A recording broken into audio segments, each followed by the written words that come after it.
Bonjour à tout le monde. Good morning, everybody. Can we please close the doors? Luba, can you please close the doors? Thank you very much. It is my great pleasure to welcome our dear Chairperson, the Minister of Culture of Azerbaijan, and I would like to invite him to give the opening speech.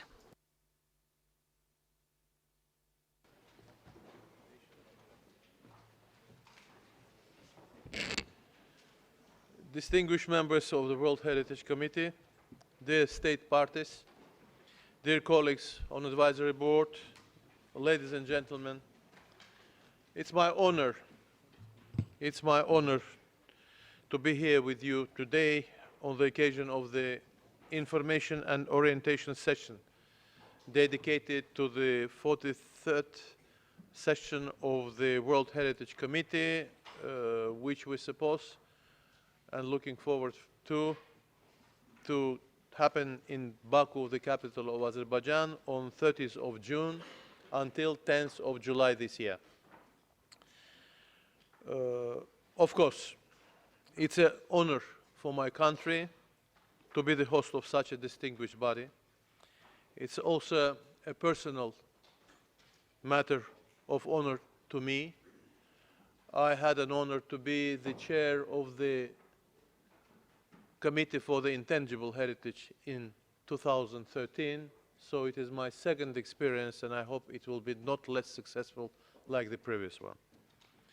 I believe the participation of Azerbaijan and chairing the conference demonstrates the deep commitment and involvement of our country in the implementation of the World Heritage Convention and the utmost importance it is giving to the values of heritage and to the necessity to conserve and protect it. It also underlies the commitment of my country to the inherent duties attached to this convention. Ladies and gentlemen, dear colleagues, in a few minutes my team will present you important information regarding the organization of the session and practical arrangements for your stay in Baku. Allow me to say only a few words before that. We all know that the preservation and conservation of our heritage, as well as its transmission to future generations, are priorities which lie at the heart of the Convention. Therefore, to address these two major priorities, the Republic of Azerbaijan perpetuates the tradition of organizing in recent years two special events in conjunction with the World Heritage Committee session. In this regard, and to reinforce young people's awareness and commitment to the protection of heritage, the Ministry of Culture is organizing, together with the UNESCO's Heritage Education Program, the World Heritage Young Professionals Forum 2019 under the theme World Heritage Local Insights for Global Challenges. It will take place starting on 23rd of June to 2nd July. In the same endeavor, to enhance the awareness of the importance of the World Heritage decision-making processes among the managers and with a view to allow the Convention to fulfill its potential as a tool and catalyst for World Heritage protection, another event, a Site Managers Forum, will be held in Baku from 26th of June to 4th of July. This forum will be the occasion to unite representatives from the World Heritage properties with those at the heart of the World Heritage protection procedures. Dear colleagues, as you have noticed from the agenda and timetable that were disseminated recently, the 43rd session of the committee has a very heavy agenda. I hope that our session of this morning will be helpful in the preparation of issues that will be addressed in the city of Baku. Indeed, besides the examinations of more than 160 state of conservation reports and 38 nominations to the World Heritage List, we will have to pursue and enrich our reflections on methods of work towards a more credible, balanced and representative World Heritage List.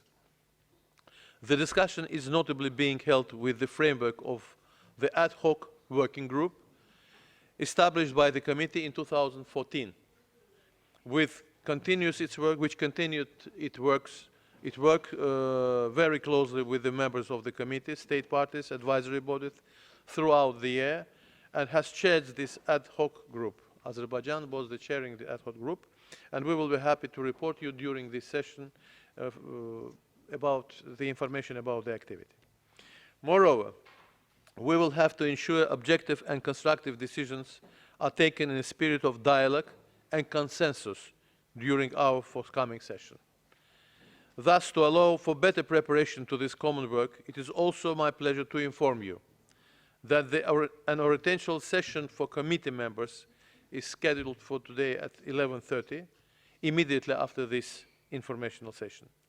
To respond to the specific request by committee members, orientation sessions are organized prior to the committee's annual sessions. These meetings, jointly prepared by the World Heritage Center and the advisory bodies, aim to assist the committee members in their preparation to this session in the best possible condition.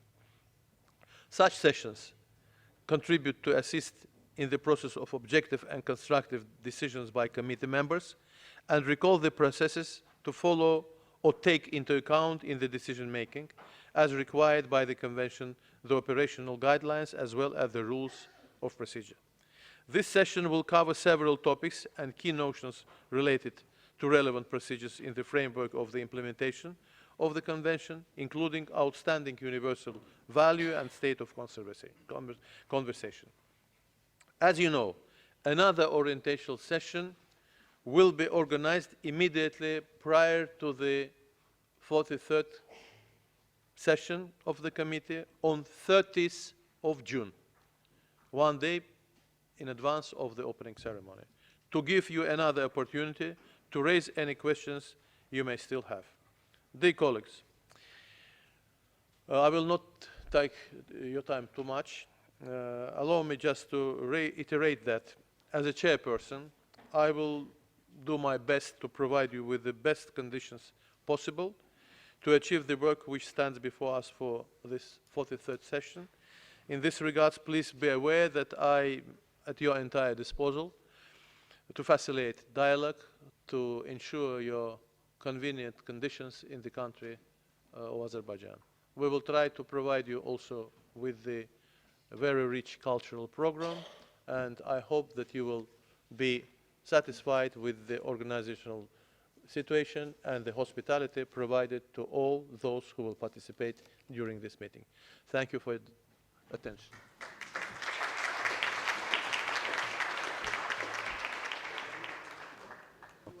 So now I'm going to start my responsible obligations. Ladies and gentlemen, dear colleagues, now we will turn to the organization of the 43rd session on the World Heritage Committee. In this regard, I propose that we will give the floor to the delegation of Azerbaijan, which will be responsible for all these matters during the session. The chief of the working group of the committee, the chief of department of the ministry, Vasif Eyvazadeh. Please. Thank you, Mr. Chairman. Before having the presentation, I would like to invite all of you to watch a short presentation video about the host country.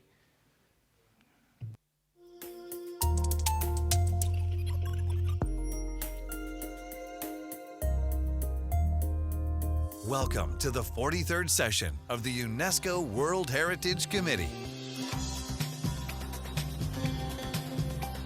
Situated at the crossroads of East and West, where different cultures and civilizations meet, Azerbaijan reflects that unique position in its broad diversity of nationalities and faiths living together in harmony. Hundreds of intriguing historical sites dating from ancient times and cultures have been preserved in Azerbaijan, demonstrating that local nations have honored their cultural heritage down through the centuries. The visible result is the highly tolerant and inclusive society seen here today. The walled city of Baku, with the Shirvanshah's Palace and Maiden Tower inscribed into the UNESCO World Heritage List together with Flame Towers and Haydar Aliyev Center as a symbol of development, created harmony, an extraordinary synthesis of East and West, ancient and modern. Today, Azerbaijan is a rapidly developing, independent country, building a modern secular state based on strong national traditions. A noteworthy component of Azerbaijan's national and foreign policy is the protection and promotion of its moral values, its historical and cultural heritage, and its unique significance on the world stage. Combining Western and Eastern architectural elegance, Baku is without question one of the most beautiful cities in the world. The World Forum on Intercultural Dialogue, the Baku International Humanitarian Forum, and various other global forums on intercultural and intercivilization dialogues and events are traditionally held here. Additional experience was gained from the Eurovision Song Competition, the first European Games, the fourth Islamic Solidarity Games, Formula One Grand Prix, the 7th Global Forum of the United Nations Alliance of Civilizations, and the 8th session of the UNESCO Intergovernmental Committee for the Safeguarding of Intangible Cultural Heritage. All these large-scale and prestigious events have been very well served, thanks to hospitality of the local people and Baku's transportation and tourism infrastructure. Azerbaijan and its capital city Baku is remarkably well suited to welcome guests of the 43rd session of the UNESCO World Heritage Committee and assure them a memorable experience. Welcome to Azerbaijan.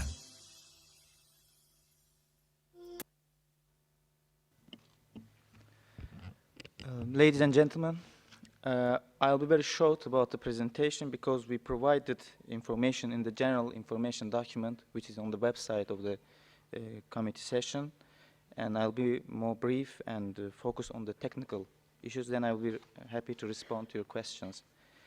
Actually,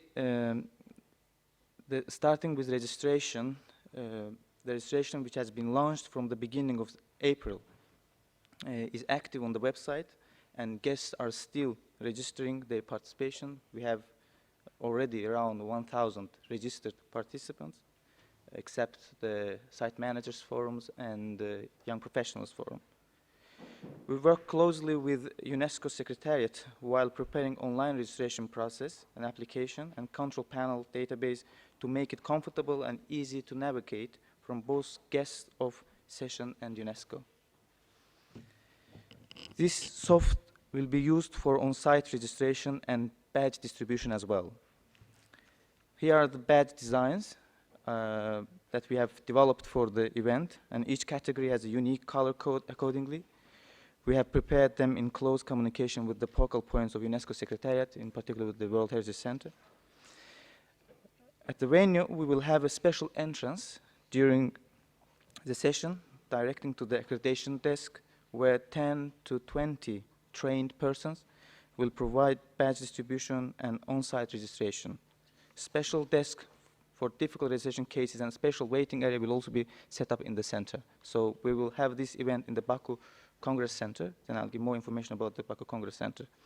Next, we would like to give you information about the visa procedure, which is very crucial for everyone, and it's a very important process.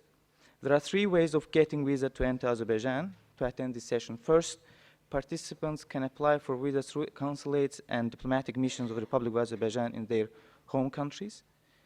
Second way, the easiest way of getting visa, which we always recommend the session participants, e-visa, which is the electronic standard visa and is issued within 3 working days. And there is also an electronic urgent visa which can be issued within 1 day. So it's another option. And the third option is, in particular, for this session, according to the decision of the government of the Republic of Azerbaijan, the participants of the session will be able to obtain visa upon arrival at the international airports of Azerbaijan by submitting an official letter of invitation of UNESCO for the session, and the written approval of accreditation according to the relevant procedures of UNESCO. So when you apply, when you register, you have a confirmation from the host operational team and of course from the center. So you can provide this document as well, then you can get your visa upon arrival in the airport. So the session participants will be welcomed at the Heydar Aliyev International Airport, which is not far from the center, has recently been awarded as a 5-star regional airport by the International Air Transport Rating Organization. So there will be special desk, and our team will meet you in the airport, and they will arrange all transportation from the airport to the listed hotels. So the special branded welcome desk, as I mentioned, will be set up at the airport while you are arriving. Will welcome you and provided with all information about transportation, shuttle services. So from the airport, you will get all necessary information about these all technical issues. Speaking about accommodation, as you are aware,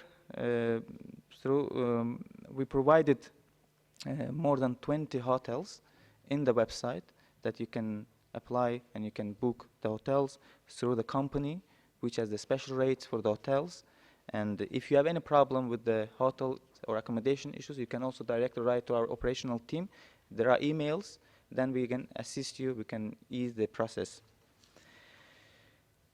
As I mentioned, the event will be held in Baku Convention Center, which is multifunction complex designed to host such kind of international events and presentations, I don't know, many meetings, plenaries, and etc., etc.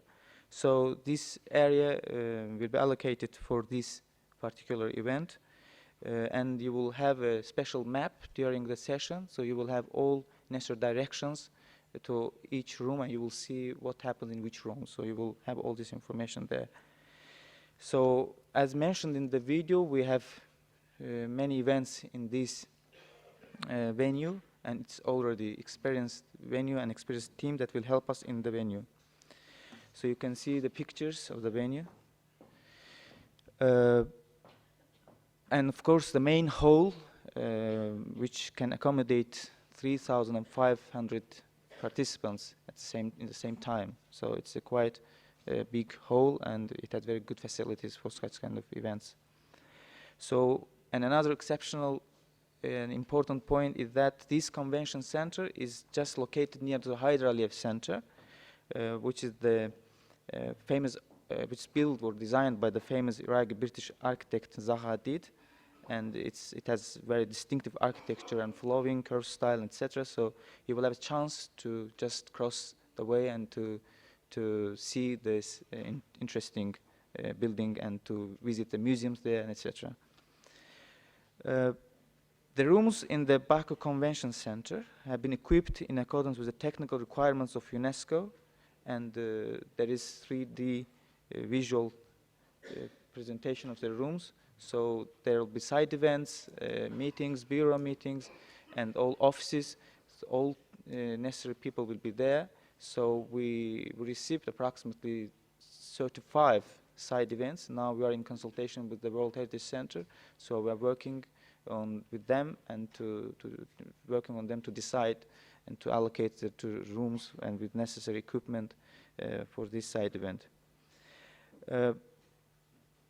As Minister and Chairman mentioned about the 2 important events, these events are integral part of the World Heritage Committee, and it's going to be organized by the host country. The one is Young Professionals Forum, of the World Heritage Young Professionals Forum, so it will be start on 23rd of June and until 2nd of July, and the next one will be Site Managers Forum. It will start on 26th. So we have already finalized the listing process. We have received more than 400 applications for the Young Professionals Forum, and according to our agreement with the World Heritage Center, we selected 30 countries, and they have already informed, and now our team is working with them, arranging their travel and their program. So they have a very interesting program, and it's a very good chance for everyone to meet with young professionals, and we are going to integrate them to the session as well to get necessary experiences and to be in, let's say, in close contact with you and experts as well. And of course, the Site Managers Forum also will be mostly in the convention center. So they have very interesting program, and this time we have a new experience. We proposed the World Heritage Center, and we thank them for their approval on that. So we are trying to integrate the Young Professionals Forum program to the Site Managers Forum, and this is the first time of the history of the heritage. The site managers and young professionals will have one-day joint meeting. So it will be good experience to, let's say, provide the legacy or to the experience to the young generation.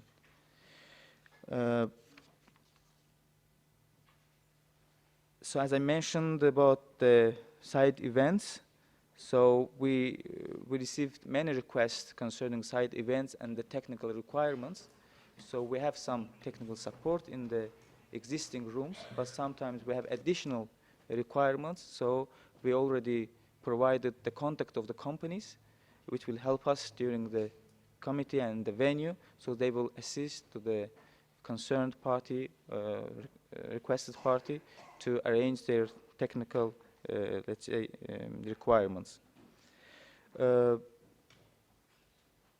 the first time, this time we developed special application on the basis of the website of the committee session. So upon your arrival, so you will have a chance to download the application through Apple Store and to follow all the process, all the issues through this application in your phone. So you will use this opportunity as well during the session. So we have very interesting program for the opening on June 30, starting from 7 p.m. to 10 p.m. So you will be provided in coming days about the exact program of the cultural program. It will be about the history and culture of the host country and also the developing the civilization in the in our region. So you will be enjoyed with this opening ceremony. And also we have a closing session on the 2nd of July. So we will inform you about the closing program in coming days. That's all what I would like to share with you from the operational team. As we provided in the website, you have all contacts of our operational team for particular issues. So you can write your request anytime you want. So then we will try to assist you to respond you timely. So I'm here for responding to your questions. Thank you for your attention.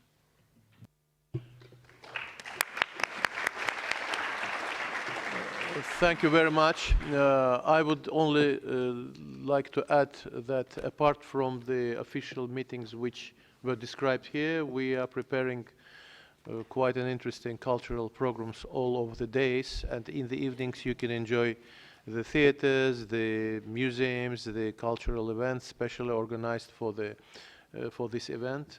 Additionally, we applied to the State Agency for Tourism to set the possibilities for daily trips to the historical places, including visits to the region, with all the necessary precautions of the security and food and meal and whatever.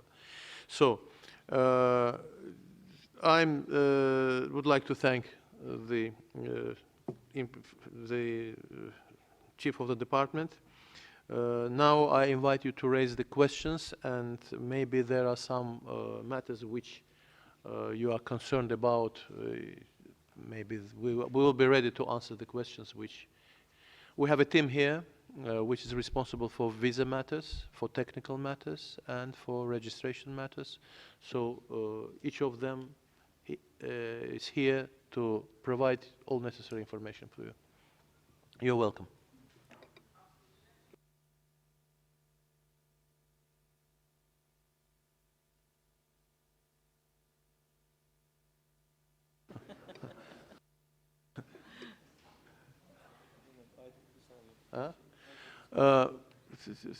I can go further with inscribing the beauties of our country and readiness of the committee to hold the meeting there. But really, it must be noted that very successful experience of such kind of events is existing due to cooperation with UNESCO and to cooperation with other respectable bodies like United Nations Alliance of Civilization, United Nations World Tourism Organization, Council of Europe, Organization of Islamic Countries, which are united to organize every second year the special World Forum for Intercultural Dialogue. And I can say that in the report of the United Nations General Secretary of last year, this forum was noted like the most important global platform for intercultural dialogue existing today. I know a lot of countries' representatives, most of you know, have been participated there, and it is was really a successful experience. The other experience that we had, the 7th World Global Forum of Alliance of Civilizations, the last one was at AIDS. The 8th forum held recently in New York. The new management of the new leadership of Alliance of Civilization participated at the last meeting and declared their will to cooperate with the government of Azerbaijan on organizing such kind of events further. We had experience for the Intangible Heritage Committee. I told you that I had an honor to be the chair. The team of UNESCO was so professional that it didn't permit us even to have any additional questions, and we successfully finalized it. The other thing which I would like to note that I will try to do my best to fulfill the schedule. I don't want all of you to come and sit until deep night in the meetings discussing the questions. I want you to enjoy your work with the successful results and some entertainment which we can provide to you while being in Azerbaijan. The weather, I promise you, will be okay. So it is. So Canada, you have question. Thank you for this information session, quite useful. Sorry, I arrived a little bit late. Maybe you mentioned the shuttle system.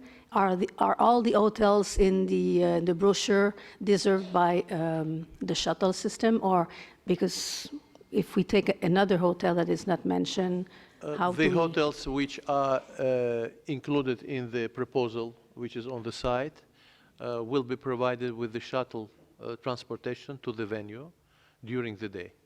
So, and we will provide also shuttles to the venues where we will have some special cultural events like opening, closing ceremonies, some special related. The others? If I may add, Mr. Chairman, actually we put the list of hotels in the website. So actually I've seen the list of hotels there, but if the hotel that your delegation or another delegation will reserve not in the list that we provided, we will see if it's not far from the hotel that we have in the list. We will arrange some point to use that transportation, but we advise to our participants that mostly to use the listed hotels. But as far as I received information from our reservation team, there are some requests, for example, in the Old Town, that the hotels are not in our list. They are trying to book in that hotel, so we will have some shuttle points near to that area that the person who booked hotel there, they can use this shuttle service as well. Thank you. Republic of Korea, please. Thank you for your kind explanation and detailed information about the session. We have two technical questions. First of all is there electric outlet installed on the desk? So as we have here in this room, because all of them is working with computers, so sometimes electricity is very important. So we wonder if there are each electric outlet is installed in each desk, in the desk. And second question is, Republic of Korea is non-state member, so we wonder any seats any desk seats are designated for each non-state member so that we can arrange our seat arrangement in the room.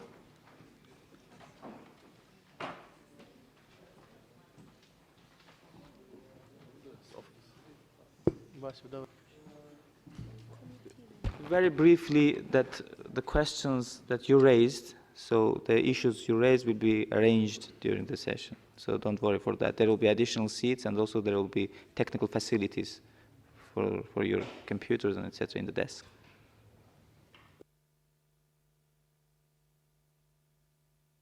Directly at the place.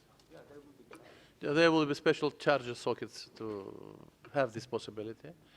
And about the place for not members of the committee, of course, there will be provided places for all the states who will be state parties, which will desire to be there in the hall. You are aware that the tradition of transmitting all the information directly on the website will be followed, and you can also check it as it was noticed on the mobile version or the other, systems which will be acceptable for you. We will provide the place. The hall is big enough. It will be organized in the way to make access to everyone who would like to participate there. Minister, if I may add, we have received all technical requirements of the event itself from the World Heritage Center, and its experienced, let's say, technical requirement that we will provide all the necessary. If you have any other questions concerning with the specific technical issues, you can also ask to the center, especially to Mr. David Martel. Thank you.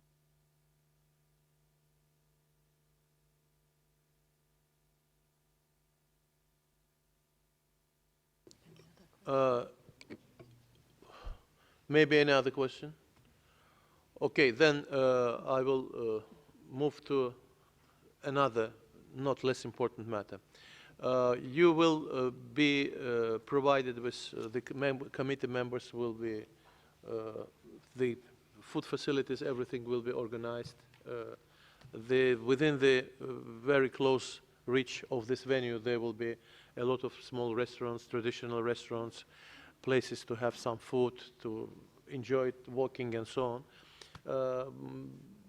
The previous, my position was the Minister of Tourism also.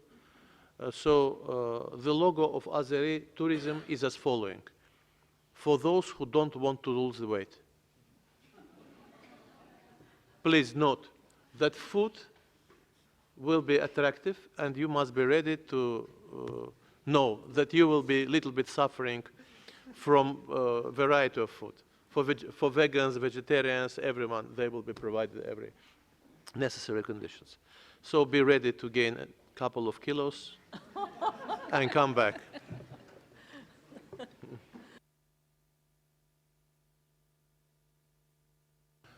So, if there is no other questions, I would like to once more inform you that all necessary information you will find on the in the presentation. It will be on the website, and don't hesitate to write to us on our mail. Our team is working 24 hours. We have a special group dedicated to preparation of this event within the ministry, and the other state and non-governmental bodies, according to the decree issued by His Excellency President of the country, Ilham Aliyev. The special committee responsible for holding this important event is organized according to his decree. I'm in two phases, so I'm responsible for that.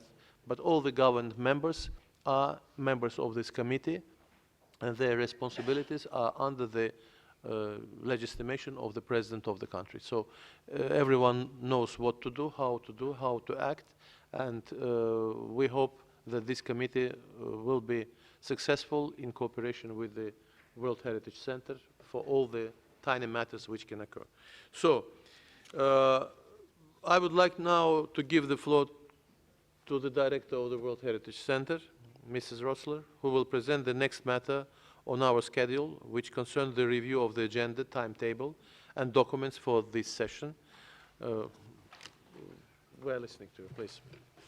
Thank you very much, Mr. Chairperson, and I can confirm personally the preparations of the World Heritage Committee because I attended one of these sessions of the preparatory committee in Baku, and I was quite impressed. I've never seen a preparatory committee with ministers attending in such a number.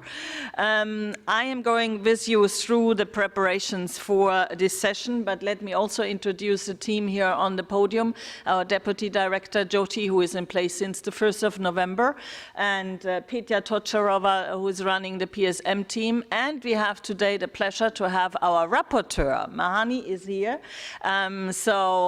She will be on our podium in Baku, and she will be the direct contact point for the committee members for any amendments, etc. So I will now run you through. The most important, next slide please, is of course what you just heard. You need to register for the session. We follow, of course, the rules of procedure. You all know Rule 8. Not only the state parties of the World Heritage Convention, we have 193 in total, of which 21 are members of the committee, but also the observers who need to write to us and to be registered here online following the rules of procedure. Next one, please. You see also a camera in this room. I take the opportunity to explain to you. We are not only on live stream at the committee session, which was a decision of the World Heritage Committee in 2012 when we were in St. Petersburg, which is very good for full transparency. Also, colleagues at home can see what happened to their sites or their nominations. But we do today a filming of the session because we have some events in parallel. I think the African group is meeting at some events. And I'm looking at the ambassador of Burkina. Burkina will be hosting a meeting of the African team there with the 5 African committee members, and of some of which cannot attend today. So we made facilities that the session is filmed today together with the orientation session so that the African countries can benefit from your deliberations today. So as I said, we are live streamed on our webpage. So you can follow the full session from the 1st of July to the 10th of July. Next one, please. We also have everything on a USB key. That's also something we introduced in around 2010 because we would like to be eco-friendly and we would like to green UNESCO instead of piles of papers. You have all the documents, not only online on our webpage, including the last documents, but also a stick, a USB stick will be provided to you. Next one, of course, what you should bring with you, or you should know it by heart actually, especially the committee members, is the basic text, and especially 2 texts here, the operational guidelines, of course the convention itself, the operational guidelines, but also the rules of procedure, which we will be using. All of this is in the basic text, and I recommend that you bring your own copy. We have some copies, of course, but you bring your own copy, especially those attending the operational guidelines group. So that would be very important that you take it with you.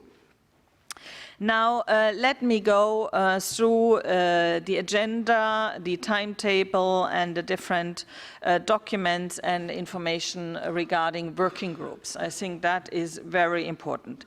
We will start on Sunday the 30th. This is very important for especially the committee members and even more so for the bureau members, because we will start at 2 p.m.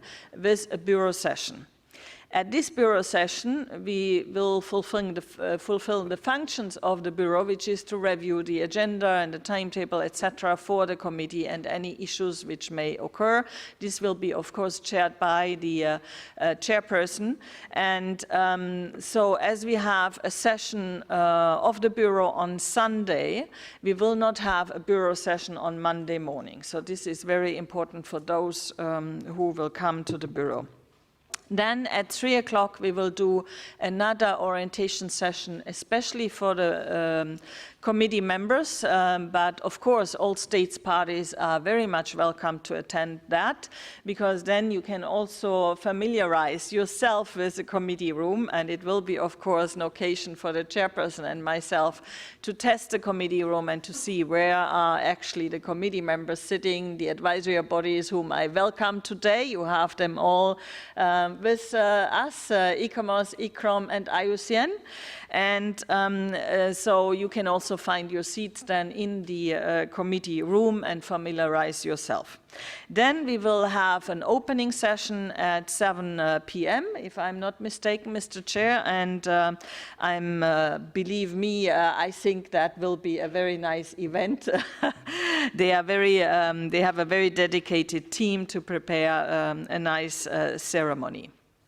Then, if we go then to the next day, we have, of course, the opening of the World Heritage Committee on the Monday morning, with the next item, which is the admission of the observers. So you have item 2, you have the list of observers in front of the committee, who will look into that and adopt the list of observers to this session. Then item 3, you have the adoption of the agenda and the timetable. As I said yesterday to our chairperson, the timetable is for us the most important one, because we try to facilitate, to make it possible that we complete this very heavy agenda, I have to say, in time and without night sessions, because this is one of the, I think, the only convention where we have, thanks to an intervention of Switzerland, a formal decision by this committee not to have night sessions. So you can be sure to have your evening events, because we have this committee. Very clever, says the chairperson, very clever decision.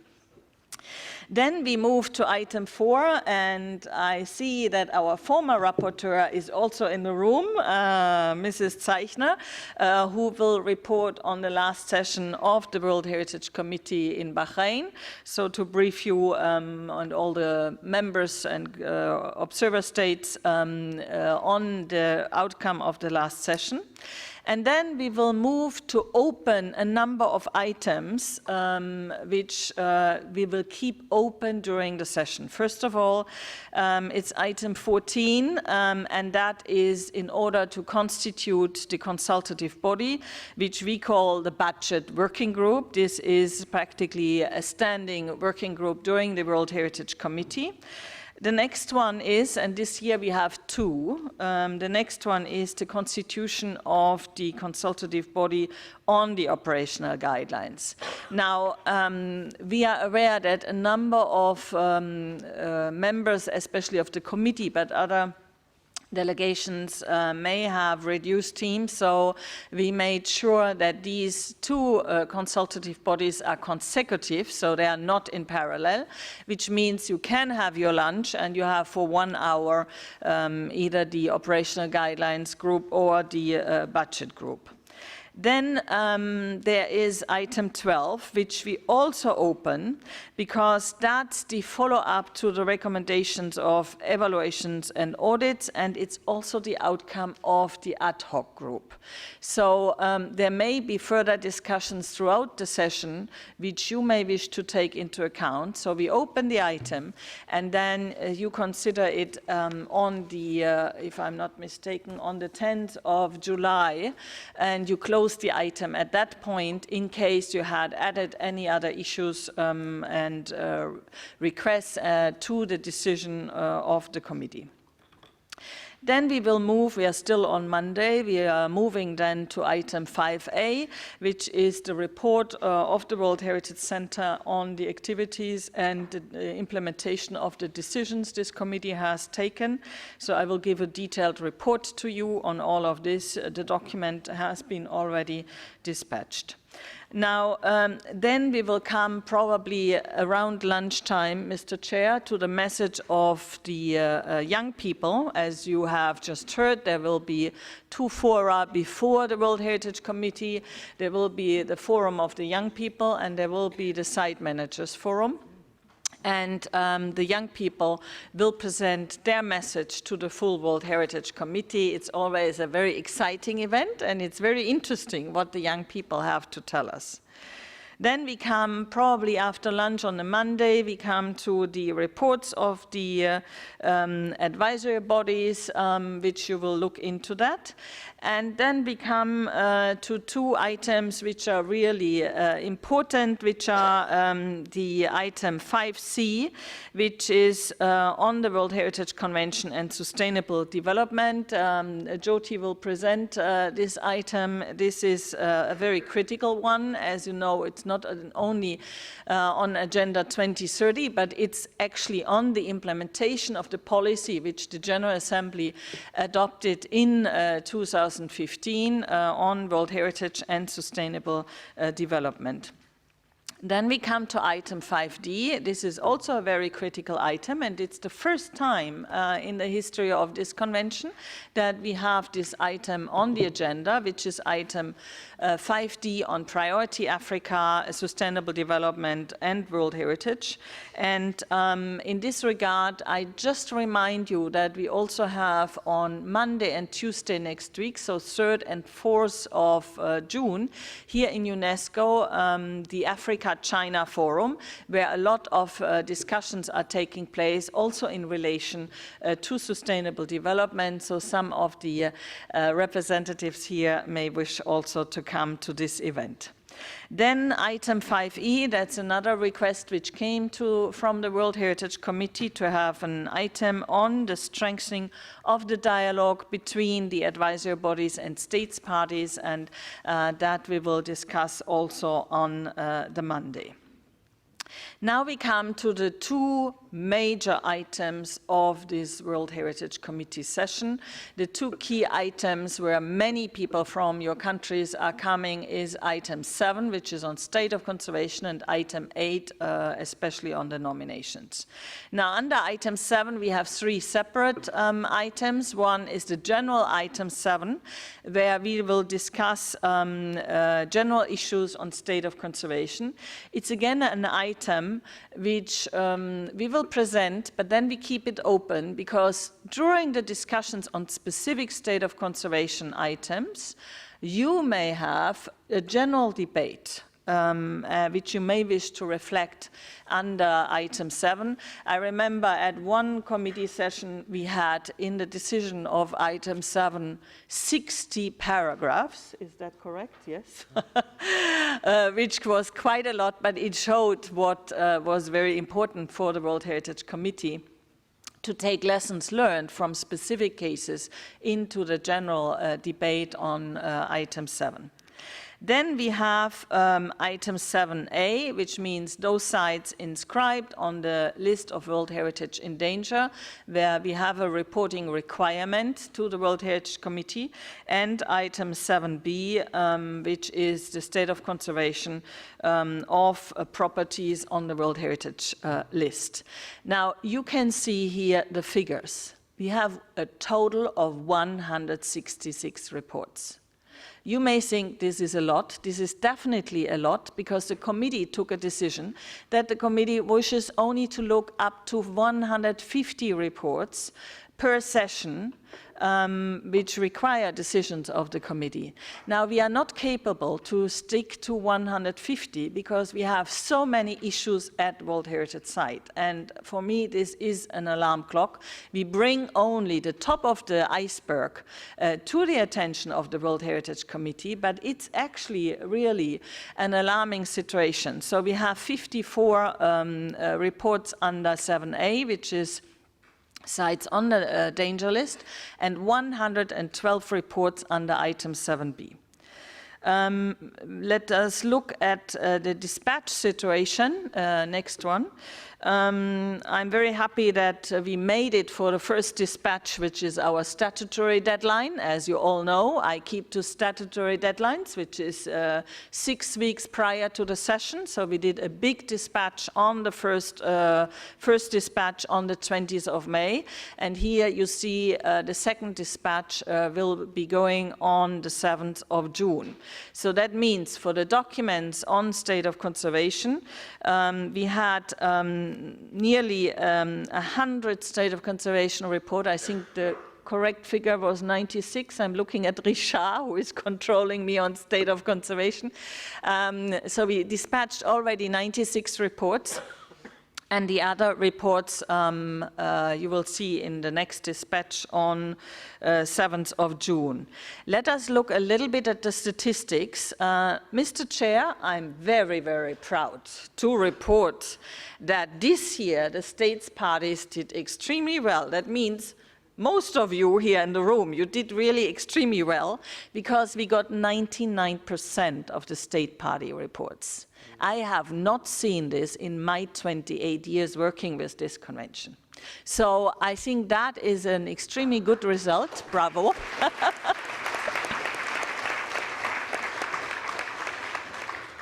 Because I personally think it shows also the commitment of the states, and it also shows that the committee has a very important role to play to encourage states to really report back. Because the most difficult situation, I remember an exchange we had at the last session of the committee with the delegate from Tunisia, it brings the committee in a very difficult situation if the committee doesn't have the information from the states itself.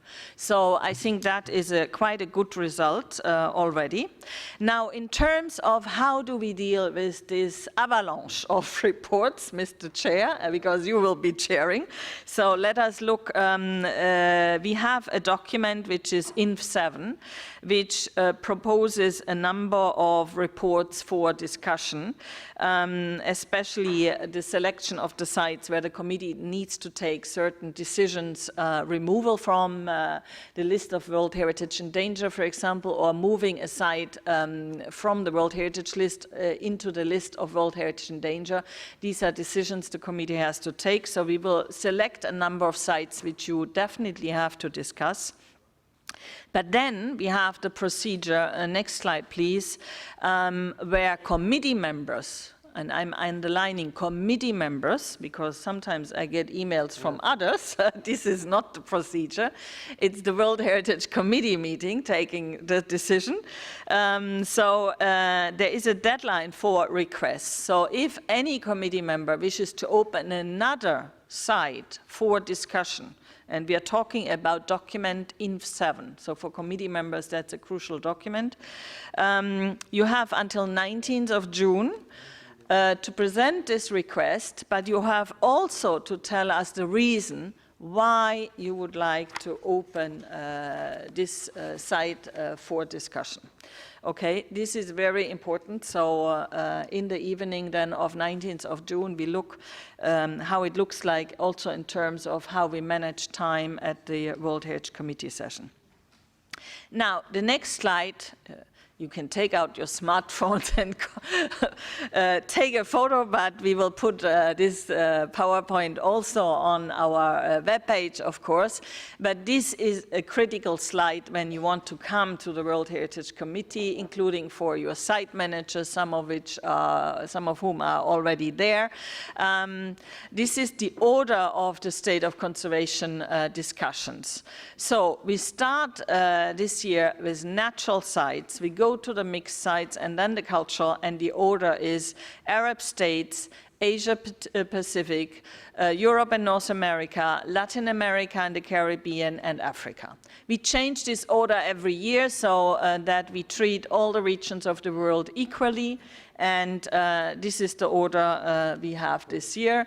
So it's good that you keep that in mind for your discussions at the committee. Now, as you all know, we have a database on the committee decisions. It's one of the most used web pages in UNESCO, and not only internally in UNESCO, it's used by all of you, including for preparations of your reports, we noticed. It provides you with any single decision and document related to state of conservation since the committee inscribed the first sites in 1978. So it's an enormous database on all of your sites, and it exists in English and French, and you can use it also for your own preparations to see what happened to your sites even before at the committee sessions. Now then we come to the second big item, which is item 8, very much awaited by many countries, I know. We have a new point 8, which is a general 8, similar to the general item 7 we have under state of conservation, because you had a number of general discussions also under nominations, which we cannot cover under a specific nomination or boundary modification or whatever. So you had some general reflections, and we would like to bring that up under item 8. So that means we are opening item 8, and we keep it open throughout the debates you have on nominations, and then we close it at the end, and the committee members may wish to reflect some of the discussions the committee had in the final decision under item 8. Now then we start with item 8A. This is something the committee takes note of. It's the tentative list presented by state parties until 15th of April, so anything which came later after that date is not covered in this document. And then we come to the much awaited 8B, which is nominations to the World Heritage List. Now let us look at the situation this year. We have the statistics as of yesterday. A total of 38 nominations to be examined. Originally, we had 42, you know, huh? I think, I'm looking at Alexandro, who is controlling me, yes, on the nominations. So the statistics as of yesterday is 38 nominations will be examined. Among them 6 natural, 2 mixed, and 30 cultural nominations, out of which 31 are new nominations. We have 1 significant boundary modification, and we have 6 deferred or referred nominations. We already have 5 nominations which were withdrawn, and this is mostly the case for non-recommended from the advisory bodies. And we have 13 minor modifications of boundaries. Now let us look at the statistics in a table, and it looks as follows. For inscription, we have natural sites, 3 recommendations for inscription, 1 mixed, 17 cultural, which means a total of 21 nominations are recommended for inscription by the advisory bodies. Now we have on the referrals, 4 referrals proposed by the advisory bodies which are cultural. We have for the deferrals 1 natural and 4 cultural, which makes a total of 5. Then we have 1 extension which is proposed for approval, which is a mixed site. For non-inscription, we have 1 natural and 2 cultural, which means a total of 3 non-inscriptions as of yesterday.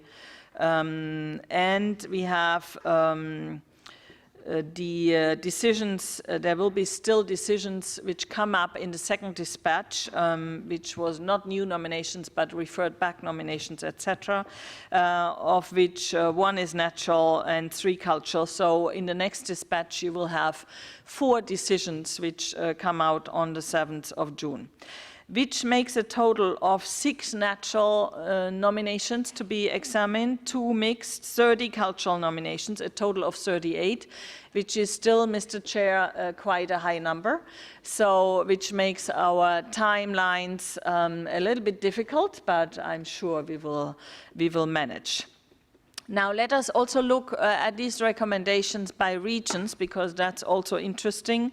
We have 1 recommended for inscription from the African region, 2 from the Arab region. For the Asia-Pacific region, 8 inscriptions, 2 deferral, 1 will come later in the 8 ad document. For Europe, 9 inscriptions, 4 referral, 1 deferral, 3 non-inscription, 1 approved extension, and 3 further decisions which will come in the next dispatch. For Latin America, 1 inscription, 2 deferrals, and which makes a total of 3, and then the overall total, you can see it ends up to 38 nominations to be examined. And as I said before, we have 2 sites already withdrawn from the Arab region, and 3 sites already withdrawn from the Europe and North American region, which makes a total of 5 nominations withdrawn, and there may be between now and when the committee meets, there may be other withdrawals which may come in. So the number of 38 is not the final number, but that depends on decisions in the countries concerned, or sometimes several countries concerned in the case of serial and transnational nominations. Now, very important slide now, it's the order of nominations. We will start with Africa, going to the Arab states, Asia Pacific, Europe and North America, and Latin America and the Caribbean, and that will be followed by the minor boundary modifications subsequently. So that's the order. We will proceed like this. And then, as I said before, we have item 8D, which is clarification of boundaries of properties, and item 8E, which is the review and approval of retrospective statements of outstanding universal value. And then we come to item 8C, which is then the total numbers, where we'll give you, Alessandro and myself give you the figures, meaning including those you have removed from the list of World Heritage in Danger, you have inscribed. This year we have also recommendations under nominations for inscription plus list in danger. This is not unusual, but it happened several times before. So we will provide you with a full update after we have concluded the discussions of item 7 and item 8 and the decisions taken by the World Heritage Committee in this regard. Now, as I just said before, we have this general item 8, where you may wish to reflect on some issues concerning the nomination process, and which came up during the debates of the World Heritage Committee. So then we will close this item, and with this we close the whole item 8. And come to another group of items which we need to discuss. We will discuss the follow-up to the capacity building strategy and the progress report on UNESCO Category 2 centers, which has been prepared with our colleagues from ICROM and the other advisory bodies. And we go then to the group of items 10. With 10A, we give you a progress report on the follow-up to the second cycle of periodic reporting. 10B, the progress report on the preparations and the ongoing cycle, third cycle of periodic reporting. 9A, also a very important document, which is on the upstream processes, so which is much awaited by a number of state parties, and an item 9B, which is prepared with the advisory bodies, which is the progress report on the reflection on processes for mixed nominations, where some progress has been made on how ICOMOS and IUCN can collaborate on mixed nominations. Item 11B, the policy compendium, so we will give you the update on the situation with regard to the policy compendium, and we will also close item 7, as I said before, which is the general item on state of conservation reports and general issues related to state of conservation, so where committee members have maybe added other issues to the draft decision. Then we come to international assistance, straightforward. The committee will look into the international assistance, and then we come to item 14, which we close then, which is the report on the execution of the budget and the budget proposal from the World Heritage Fund for 2021. And that means the report from the consultative body, which was established the first day, so we closed this item after the budget group has met.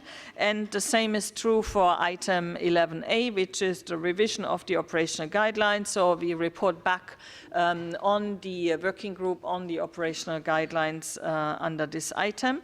And we also close item 12, which is anything which may came up in addition to the report from the ad hoc working group and the outcomes. Maybe the committee has added anything new to this item, so we will close that. And then we come to any other business, which is our item 15.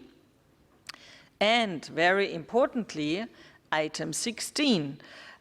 Which is the election of the new chairperson, the vice chairpersons, and the rapporteur for the next session of the World Heritage Committee, which is the 44th session in 2020. That means it would be very useful if the different groups can already consult. The chairperson will remind the groups when we meet with the Bureau on the Sunday already, so that you can consult during the World Heritage Committee session on the selection of the Bureau members, rapporteur and chairperson. And then item 17, the provisional agenda for the next session in 2020, and with the help of our rapporteur, who will then present the report of the decisions, which is item 18. She will run you through, and hopefully it will be then adopted, and then we will have a closing session with item 19. Of which I'm very sure the chairperson will be much relieved to reach item 19. Now, there are two web addresses I would like to flash out to you on the screen here. One is where you can find all the documents on our webpage. There will be also, for those who have to stay here in Paris, the link to the live stream. And for the committee members especially, the email address of the rapporteur. So with this, I finish the presentation of the preparations for the committee. Maybe there are any questions, Mr. Chair? Thank you. Thank you very much. I think that so detailed explanation is quite important, and everyone was listening very carefully. So if there are any questions, this is not the matter of the discussion of the matters here, because those all questions will be discussed during the session itself. So this is the informational session, so only questions, if any. You're welcome. I don't see any. It means our consultant. Thank you, Mr. Chair. Could I just clarify your slide on the order for item 8? I think the French translation and the English were different, just to really totally confirm that nature comes before mixed, before culture, please. Absolutely, and I see Mr. Balsamo, who is sitting just behind you, he is nodding. Alessandro, you confirm that nature comes first? That's a big relief for IUCN. Any other question? Switzerland. I don't see. Switzerland, please. Merci, Monsieur le Président. Merci, Madame la Directrice, pour l'organisation de cette séance d'information extrêmement utile. J'avais une question relative aux observateurs. Vous vous souvenez qu'à la fin de la 42e session à Manama, il y a une série de pays observateurs qui avaient pris la parole. Donc je me souviens plus sous quel point de l'ordre du jour ça avait été fait. Je voulais savoir si il en serait de même à la 43e session ou quelles étaient les possibilités pour les observateurs de s'exprimer. Merci.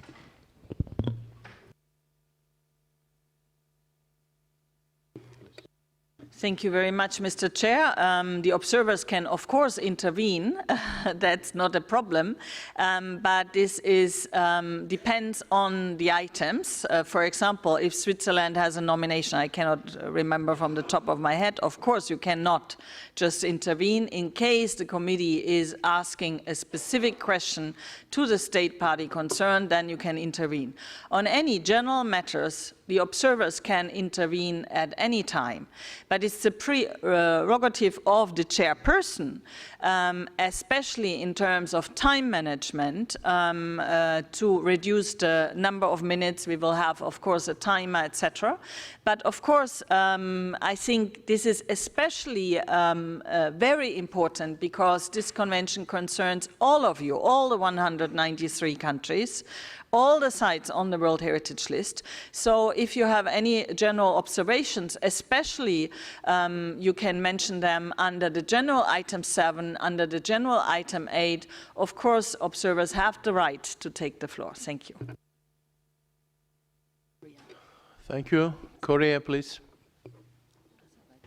Thank you, Chair. Excuse me for taking the floor again. Thank you very much for your very useful useful presentation. I would like to make a quick question on the side events. So the representative of the host country mentioned that they are receiving more than 20 requests about the side events, and indeed our government has also submitted a request for the side events and waiting for the confirmation. So I would like to know if the timetable for the side events have been finalized yet, or is it still in the process of coordination, and when we can receive the concrete feedback for our requests for the side events so that we can take necessary steps to preparation for the events. Thank you.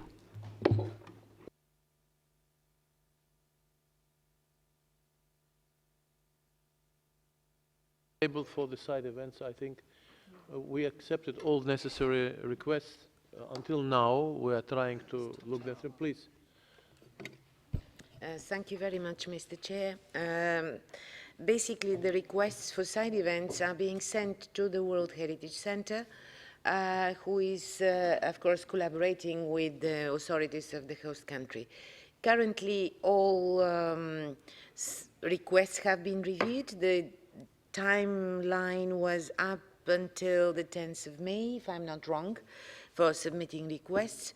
And our colleagues from the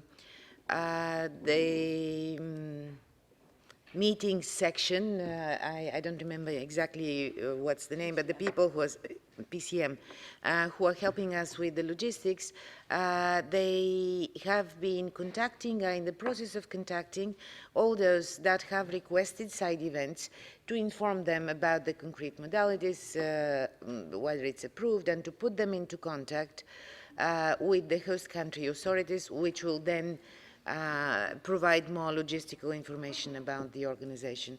So if you haven't been contacted by that time, I suppose this is an ongoing process and you'll be contacted soon. Thank you. Until now, we have 35 requests.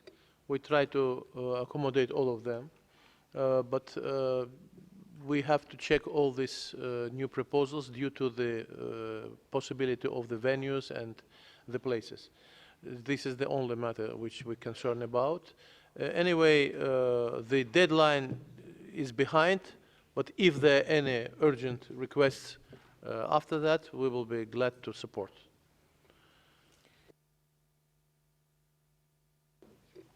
Thank you, Mr. Chair. I would like to thank Madame Rossler for her very informative presentation.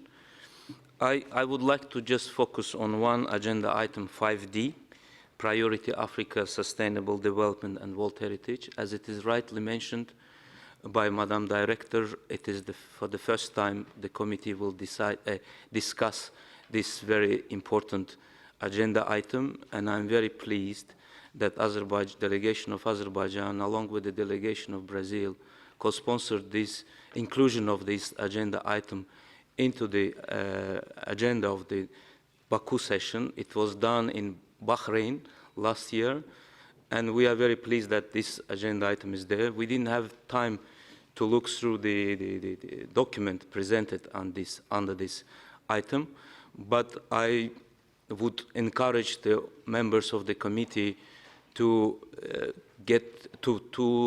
exert all their inputs and the efforts for the effective deliberations and reflections on this issue, as it requires an urgent actions from the members of the committee, but from the entire international community. So again, I would like to thank the Secretariat on this document. Thank you.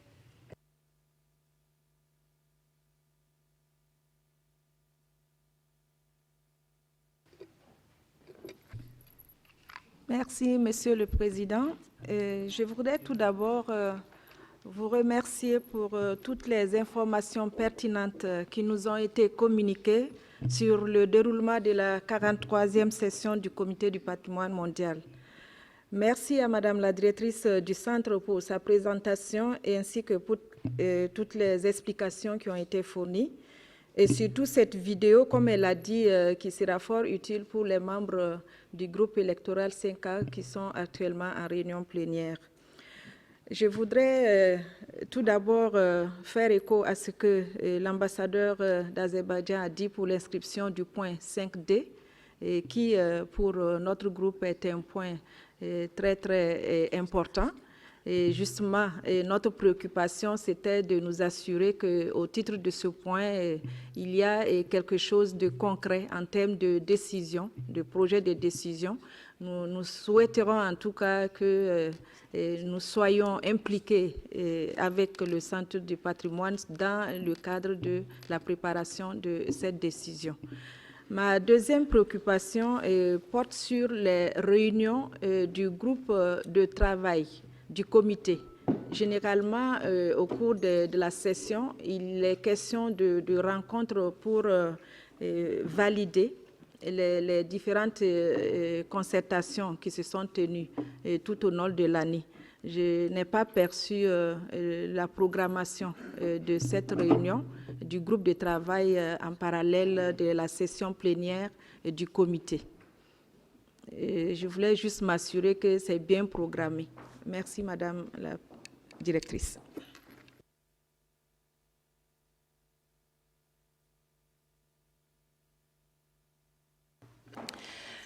I would like to thank very much for the interventions of the ambassador of Azerbaijan and the intervention from Burkina. The item 5D will be dispatched with the next dispatch. So on 7th of June, you will have the document.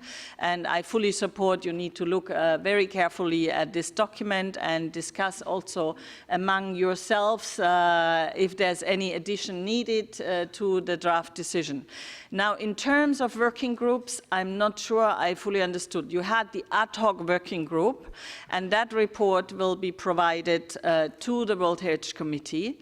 And then you have two groups during the World Heritage Committee, which is the operational guidelines and the budget group. And they will be established on the first day of the World Heritage Committee. I'm not aware of any other group, but maybe our rapporteur, no. Madame la directrice, c'est bien de ces deux groupes que je voulais faire allusion. Donc, merci de confirmer qu'elles seront créées et qu'elles vont se tenir également. Tout à fait, madame. Donc, les deux groupes sont créés le lundi à Bakou. Merci.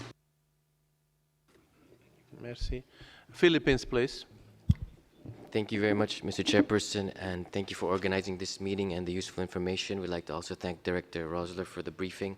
Our question pertains to item 7, considering the large number of SOC reports that will be considered at the session, as well as the decision not to have evening sessions. We're just wondering, is there a possibility then that consideration of item 7 might spill over to an additional day, as seen on the timetable? Could it perhaps spill over into the 5th of July? This is important just for scheduling purposes. Should we have experts from Capital, for instance, also going to the meeting? So we just wanted to check if this is a possibility or not. Thank you. We will try to manage with the schedule, but if there will be some extraordinary prolongation of the discussion, I think that we will find out the solution. Generally, I would like not to go further and to finish with the time schedule we approved. We will approve there.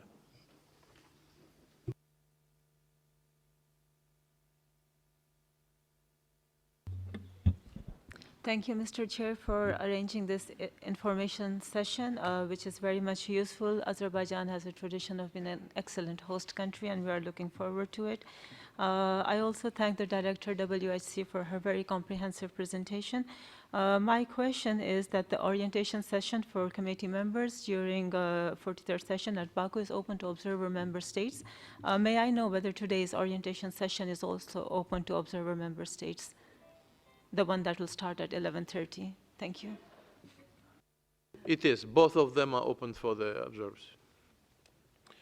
Norway, please.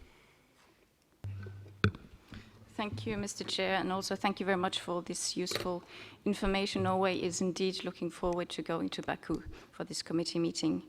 I just wanted to follow up very quickly on the intervention from Switzerland about observers intervening during the meeting. So for Norway, it is very important indeed that all stakeholders are included in the work of this convention. So we very much encourage also to let representatives from civil society and NGOs to intervene, of course, when appropriate, as well as state parties observers to the committee. Thank you very much. Thank you very much to Norway. Of course, NGOs can intervene.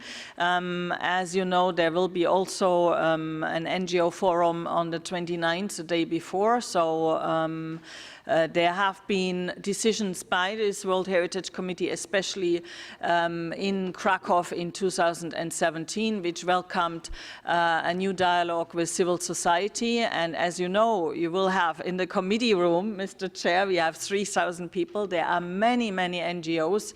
They are very much involved in World Heritage, very much concerned about some of the sites. So they will be sitting in the back of the room, and they make regular interventions, sometimes grouped interventions, on, including on item 7, which is the general item on state of conservation. Thank you. Thank you very much. Any other questions?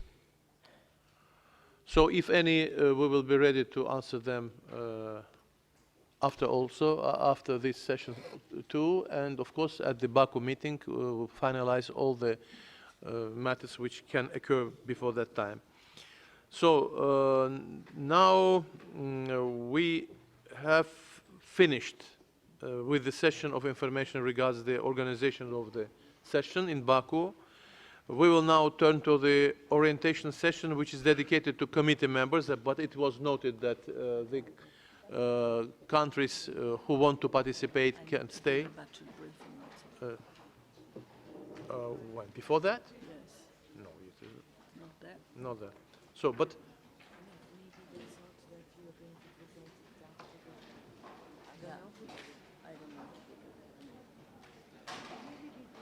should before the session. Yes. Those who don't want to participate, they are free to leave the room. But before that, before the opening of this next session, I would like to give the floor to Madame Rossler to give us information about the budget matters. Thank you very much, Mr. Chair. I don't think you should leave now because we come to a very important point, which is the briefing on the budget. This was also a formal decision of the World Heritage Committee to do a brief budget briefing. Now, I run you through quickly because you will have the budget group, but those who wish to come to the budget group, it would be very important to look at that. Next slide, please. We have three sources of funding, which is the World Heritage Fund, the regular program, the extra budgetary funds from our donors and partners. Next slide, please. We have a total of the extra budgetary funds, which is 8.4 million, which depends, of course, on the donors or partners' interest. And I have to say, this is a very much an unpredictable source of income, and it's also unsuitable for statutory activities, and it also limits the availability and impact of this type of funding. Now, if you look at our regular program, this is 11.3 million, which covers the staff, which is 28 posts at the World Heritage Center, and the activities of our field offices. I would like to underscore that the level of staff resources available depends on decisions of the governing bodies of UNESCO, which means the Executive Board and the General Conference, whereas the activities of the Secretariat as World Heritage Secretariat are decided by the governing bodies of the Convention, meaning the Committee and the General Assembly. Sometimes this creates an issue of these two situations because the activities requested by the committee are continuously increasing, while human resources, etc., are actually declining. Now, the World Heritage Fund, if you look at that, has for 2018-19 5.3 million, which is contributions by state parties to the World Heritage Convention, which is roughly in line with the income expected. So this income comes from contributions of state parties which pay 1% of their contribution to UNESCO into the World Heritage Fund. So we have both compulsory contributions and, in line with Article 16.2 of the World Heritage Convention, assessed voluntary contributions. Now, you all know that this income will not actually increase much in the future because this World Heritage Convention is universal. Mr. Chair, we have 193 countries, you all know. We have 3 different from UNESCO, yes? The Vatican, Israel, and United States are members of the World Heritage Convention. Now, we cannot expect any increase, so any increase can come only from supplementary voluntary contributions, such as the doubling of contributions by some countries in line with decisions of the General Assembly. Now, the status of the contributions is here, as you can see on the next slide. The compulsory contributions, 92%. And the voluntary contributions, there is a big difference because not all of the compulsory contributions have settled, but less than half of the voluntary ones have been received. So that's, of course, an area of concern. Now, the status of contributions as of 30th of April, you can see here. So I would like to remind all to settle their assessed contributions as early as possible, since we need to have cash to pay the activities foreseen in the budget. And then you can see the statement of contributions on our webpage. If you would like to check before you go to Baku, whether you have settled your contributions. That would be very important. But also let me remind you of a major change in communicating the amounts due to the World Heritage Fund, which would no longer be sent in printed form, but they are posted online. And you have received a letter to that effect from the Assistant Director General for Administration and Management, and we recalled it in our last circular letter on 4th of April. So in case you have not paid, please do so. Here you see in the next slide also the roadmap for sustainability of the World Heritage Fund, including the doubling of contributions, which was the so-called option 1. In 2017, we had no state party doing that. 2018, we had 4 state parties. And our target for 2020, with your support, would be 10 state parties. So we hope we manage that. We have also started with a resource mobilization and communication plan and for the 2-year period, and we will provide a report on this to the World Heritage Committee. I think we had quite encouraging results, I have to say. The target of 250,000 for the World Heritage Fund was reached, and the target for extra budgetary funds was largely exceeded because especially a single big project, otherwise we were close to 2.5 million, but exceeding is very nice. And then we have the next slide, the resource mobilization communication plan. We have done a stakeholder mapping, and you see exactly that it's mostly state parties which have contributed 63% of the funds received in 2018, either via contributions to the fund or bilateral agreements. And we have also some other bodies such as the World Bank and EU. So we have quite a success of the resource mobilization strategy. And you see that in this diagram that private sector partnerships and foundations should be targeted further. We see here in the next slide the support for the fundraising. Fundraising activities, in-kind, communication advice, prospecting potential donors, and advocating for World Heritage. We will detail this also further in our documents to the World Heritage Committee. And next slide, this is the document where you will have, further information, and this will be online in June. So with this, Mr. Chair, I just would like to conclude on the briefing on the budget situation, which is useful especially for committee members going to the World Heritage Committee in Baku. Concerned with the budget and donations will be settled before Baku session, not to have long discussions and matters there.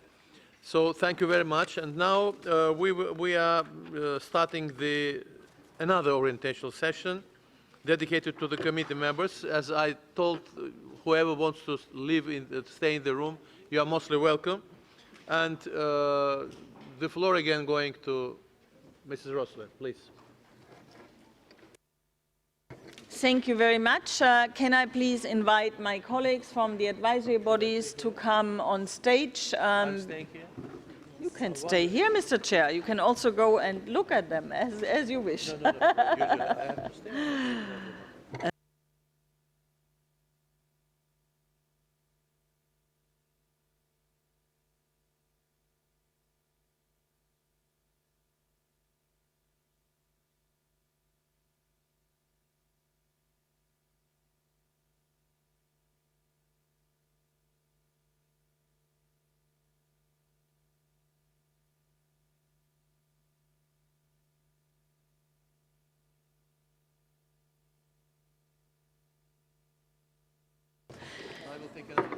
Thank you very much, Mr. Chair. So,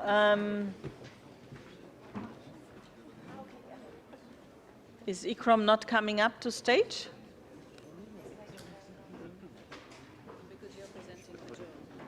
Yes, of course, I will present for Joe.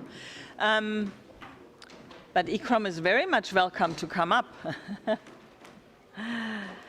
Okay, now we go into the orientation session for the committee members especially, and I am replacing today for the first time Mr. Joe King, who normally chairs, hello Mr. Ambassador, who normally chairs this session, but he unfortunately had a motorbike accident and cannot come, so you have to bear with me.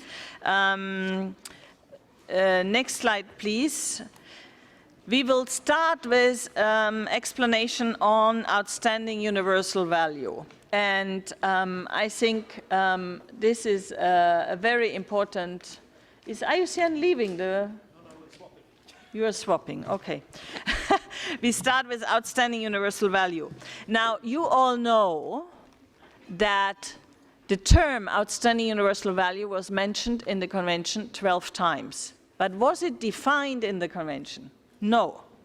The term is not defined in the World Heritage Convention, meaning that there is no specific definition in the World Heritage Convention, but the text of the Convention recognized that the definitions of heritage were potentially, had a potential to change over time, and also that how we review heritage may change over time. So I think the founding fathers and mothers of this convention had a real vision that there needs to be room for a definition which is very, very broad, and that's what you find in the convention itself. It was only in 2005 that paragraph 49 was added to the operational guidelines, which is actually very, very recent. And this paragraph 49 tries to give a definition of what outstanding universal value means. And you have this on the screen, and it means that it's a significance which is so exceptional that it transcends national boundaries and be of importance for all of humanity. So that's the essence of outstanding universal value. Now, next slide. You have, of course, specific paragraphs which relate to the criteria. So the committee considers that a site has OUV, as we call it, if a property, if a site meets one or more of those criteria which are defined under paragraph 77, 78. And that means that it's of highest importance for all of the international community which has to protect this heritage. Now, next slide. This one you have seen many, many times. It must be the most famous slide used in all World Heritage classes and at the World Heritage Committee orientation sessions. According to the convention, it's actually the committee that defines the criteria for which we consider outstanding universal value, and it says that a site needs to meet at least one of the 10 criteria, but also it needs to meet the conditions of integrity and authenticity for those properties which are nominated under the first 6 criteria out of the 10, which means the cultural, and integrity for the, which needs to meet authenticity for the first 6 and integrity for all of the 10. This relates to that integrity was until relatively recently only used for the natural heritage, but then with an evolution in the thinking of cultural heritage, especially with the introduction of cultural landscapes, it was extended to all cultural sites as well. And then the third part, protection and management. Now, next slide. If you have seen this before, if something is not right, meaning that one pillar collapses, that the outstanding universal value tumbles down, if we can use that expression. So it's very, very clear when the committee inscribes a site, it needs to fulfill all these three parts. And it needs to have a system of protection and management before we can actually inscribe such a site. So that's a task of the committee to ensure that a site has OUV, meaning having all these three pillars. And we had a situation at the last committee where there were lots of doubts. The ambassador of Switzerland made reference to that by many state parties intervening after the decisions the committee has taken. So I would make a plea to all the committee members to make sure that a site has true outstanding universal value identified by the committee at the time of the inscription and not the year after. So now when we begin this discussion on what is outstanding universal value, we have to consider, next slide please, that it is the Convention for the Protection of the World Culture and Natural Heritage. So the task of the committee is not creating a list of sites. The task of the committee is to identify those sites which are of outstanding universal value and which have to be protected over time, because it's a convention about the protection. It's actually one of the key conservation conventions we have on this earth. So I think that is very, very important, that the understanding of OUV is linked to this protection, and this is very, very clear in the article of the convention which speaks about the identification, protection, conservation, presentation, including interpretation of the sites and the transmission to future generations. And as we just said, it's so important for future generations, and you will hear what the young people actually think about this convention when they come to speak to this committee on the first day after the opening. Now, next slide, please. You have, of course, the criteria. It's actually important to respond to one question, which is very simple. Why is this site important? And then you will find the answer when responding to those criteria. And next slide, please. And the second pillar is, of course, the integrity and authenticity. This is a very important question. Does the site to tell the whole story? Is the site large enough? I've seen many nominations coming in, especially for natural site. They were very tiny, and then IUCN says, this doesn't make it for the World Heritage list because the area covered by this site is too small. It will not survive. So the question is the site large enough? Does it contain all the necessary elements to tell the full story and to tell us why this site is really important? Next slide, please. This is on authenticity. This is for cultural sites. The question is it truthful? That means, are the attributes that explain this value, this importance, are those attributes actually truthful? Are they credible? Once again, this is an important part of the notion of outstanding universal value. And then the third part, it's the protection and management of this property. There may be a series of questions related to the management systems.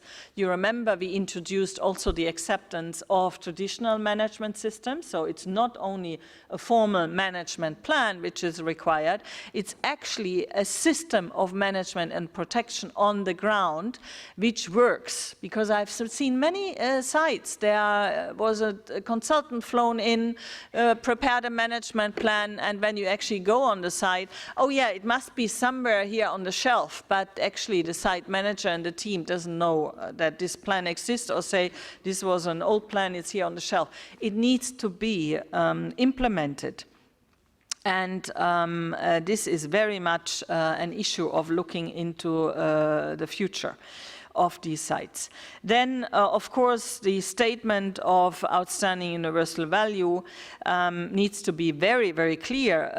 It needs to allow for a clear understanding of why the site is of outstanding universal value. It needs to give the direction of the management.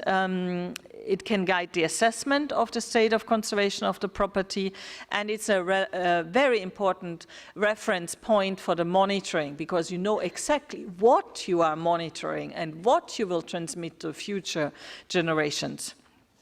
This is why I'm personally always very sad if the committee is not able to even adopt a statement of outstanding universal value when they inscribe a site. This is a pre-requirement for inscription. We need to know what we have inscribed and what we are actually protecting. If this is not there, I personally don't know how the committee can inscribe a site, and I'm very clear on that. I think also you need to look into that potential for outstanding universal value when you identify sites for the tentative list. So that means you are also working already towards this potential OUV when you identify those sites. Next slide, and with this I will close the presentation of outstanding universal value before we come to state of conservation. But let me also, for the benefit of some of our newcomers at the World Heritage Center and some others in the room, explain one other thing. Outstanding universal value has no S in the end. Do you know why? You know why? No? It's not values, it's only value. Why? And I'm looking at my colleagues of IUCN. Because when the committee had the discussion of inscription on the danger list, there was a huge debate, and we had legal advice from the Bonn Law Center. The outstanding universal value is 1. So if there's a threat to the site, it's a threat to the outstanding universal value. It's not values. You cannot say there is a threat to values. It's not possible. It's only 1. So please, no S in all the texts I get from my colleagues from the World Heritage Center. I can share this legal advice with you, but this is very important, especially when we come to danger listing. And with this, I turn over to my colleagues on the state of conservation. Thank you.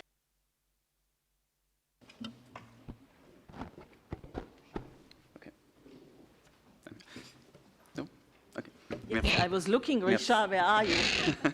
I'm hiding. Merci, Mechtil. Donc, en proposant pour inscription sur la liste du patrimoine mondial un site de valeur universelle exceptionnelle, les États parties prennent un engagement ferme envers la conservation de ce site pour l'ensemble de l'humanité et pour les générations futures. Diapo suivante.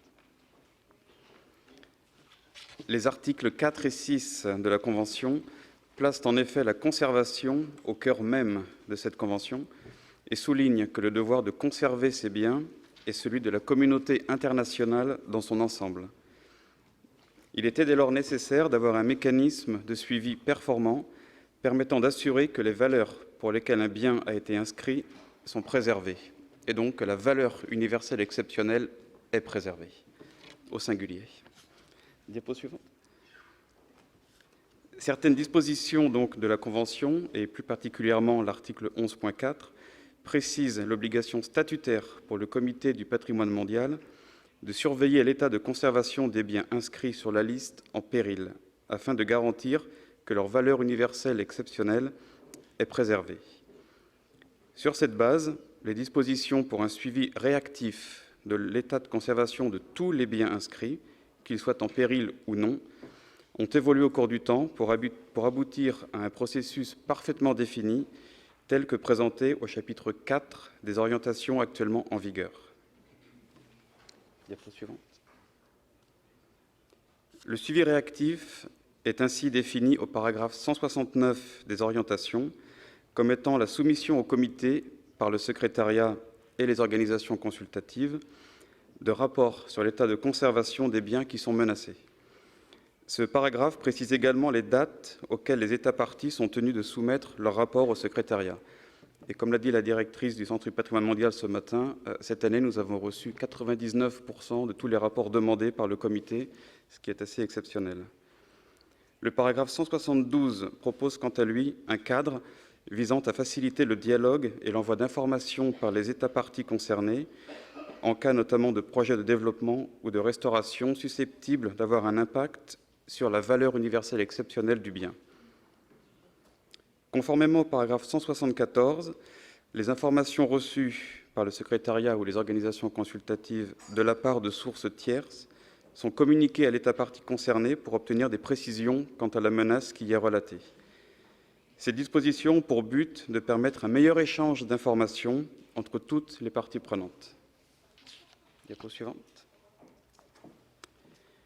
Le secrétariat et les organisations consultatives examinent ainsi toutes les informations dont ils disposent à l'égard de l'état de conservation des différents biens et rédigent de manière collégiale des rapports SOC pour examen par le comité au titre des points 7A et 7B de l'ordre du jour. Et cette année, vous aurez 166 rapports SOC pour examen.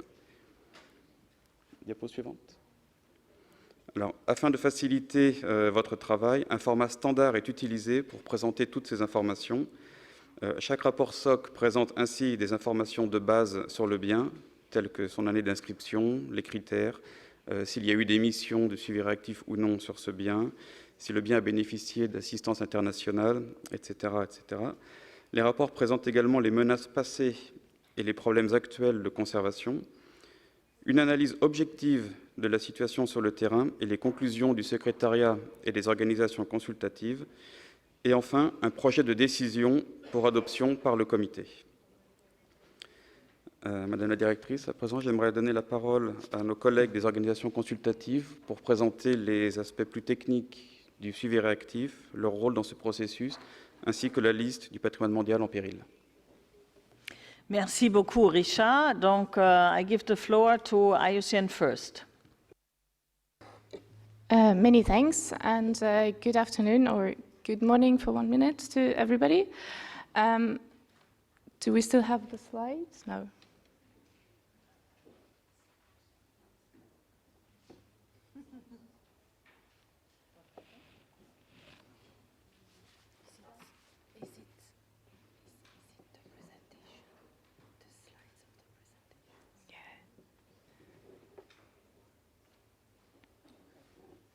Okay, so the slides are back. At least the English part. I think the French is not there yet.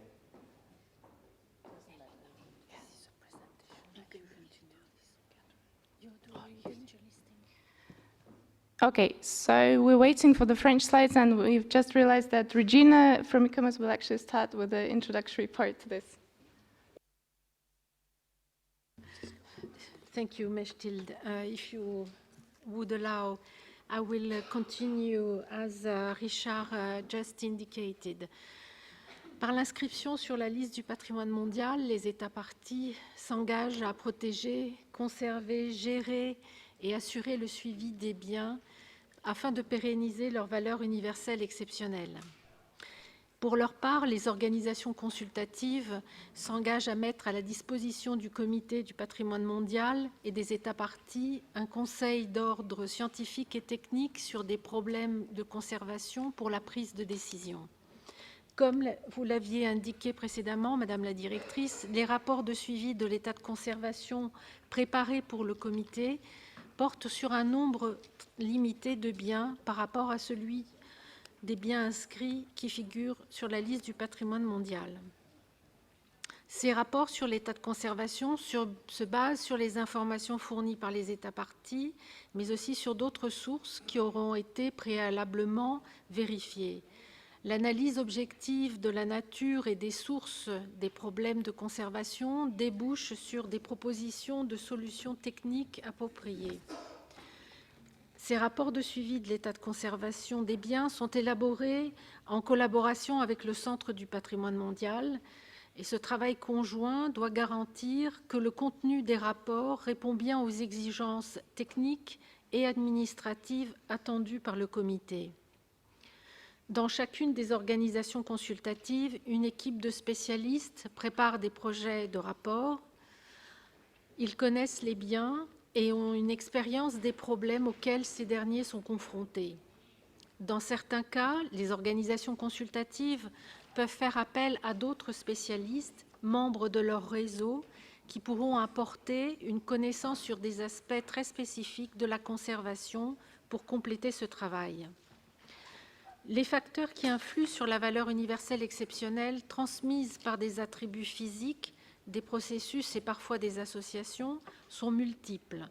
Ils couvrent un large éventail qui va de la dégradation matérielle aux ouvrages à grande échelle, à l'utilisation des ressources biologiques, en passant entre autres par la gestion. Les rapports ainsi préparés pour la session du comité proposent en plus des rapports relatifs à une synthèse des problèmes de conservation émergents et récurrents.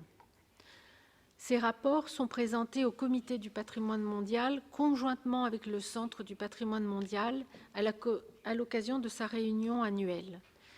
Il s'agit de présentations très courtes qui ouvrent les discussions du comité. Les organisations consultatives peuvent alors être appelées à répondre aux questions techniques des membres du comité. Le processus de suivi réactif doit être le plus proactif possible. Il doit également disposer des outils les plus pointus, tout comme de la méthodologie la plus claire pour évaluer l'impact des menaces sur la valeur universelle exceptionnelle et ses attributs. Il doit être mis en œuvre dès que possible afin de minimiser les impacts sur le bien. Pour ce faire, des outils ont été mis à la disposition des États parties sous la forme de publications et la diapositive suivante vous donnera quelques informations à ce sujet. Il faut également noter ces dernières années les progrès accomplis dans ce domaine avec les déclarations rétrospectives de valeur universelle exceptionnelle et la coproduction avec le Centre du patrimoine mondial des manuels de référence sur la gestion des risques de catastrophes ou bien les orientations de l'UICN et de l'ICOMOS pour l'établissement des études d'impact. La stratégie pour le renforcement des capacités, avec plus particulièrement ces cours pour praticiens, rejoint ces dispositifs qui sont mis à la disposition des États parties. Par ailleurs, il faut souligner que le processus de suivi réactif prédispose à un dialogue positif et constructif avec les États parties autour de problèmes réels. Cet engagement auprès des États parties prend place notamment au cours des missions de suivi réactif et des missions de conseil demandées par le Comité du patrimoine mondial. Ces missions visent à soutenir les États parties dans leur travail pour atteindre les objectifs définis par le Comité du patrimoine mondial. Cet engagement auprès des États parties prend également la forme d'accompagnement dans la préparation des outils de gestion et de protection des biens. Les échanges entre les États parties, le Centre du patrimoine mondial et les organisations consultatives prennent également la forme de réunions de travail qui sont organisées notamment autour des sessions du Comité du patrimoine mondial, mais en dehors et souvent à distance.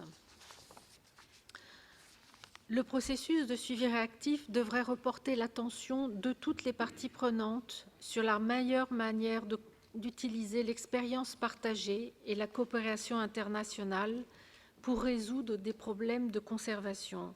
Et c'est ainsi que l'ICOMO souhaiterait terminer sa présentation au nom des 3 organisations consultatives.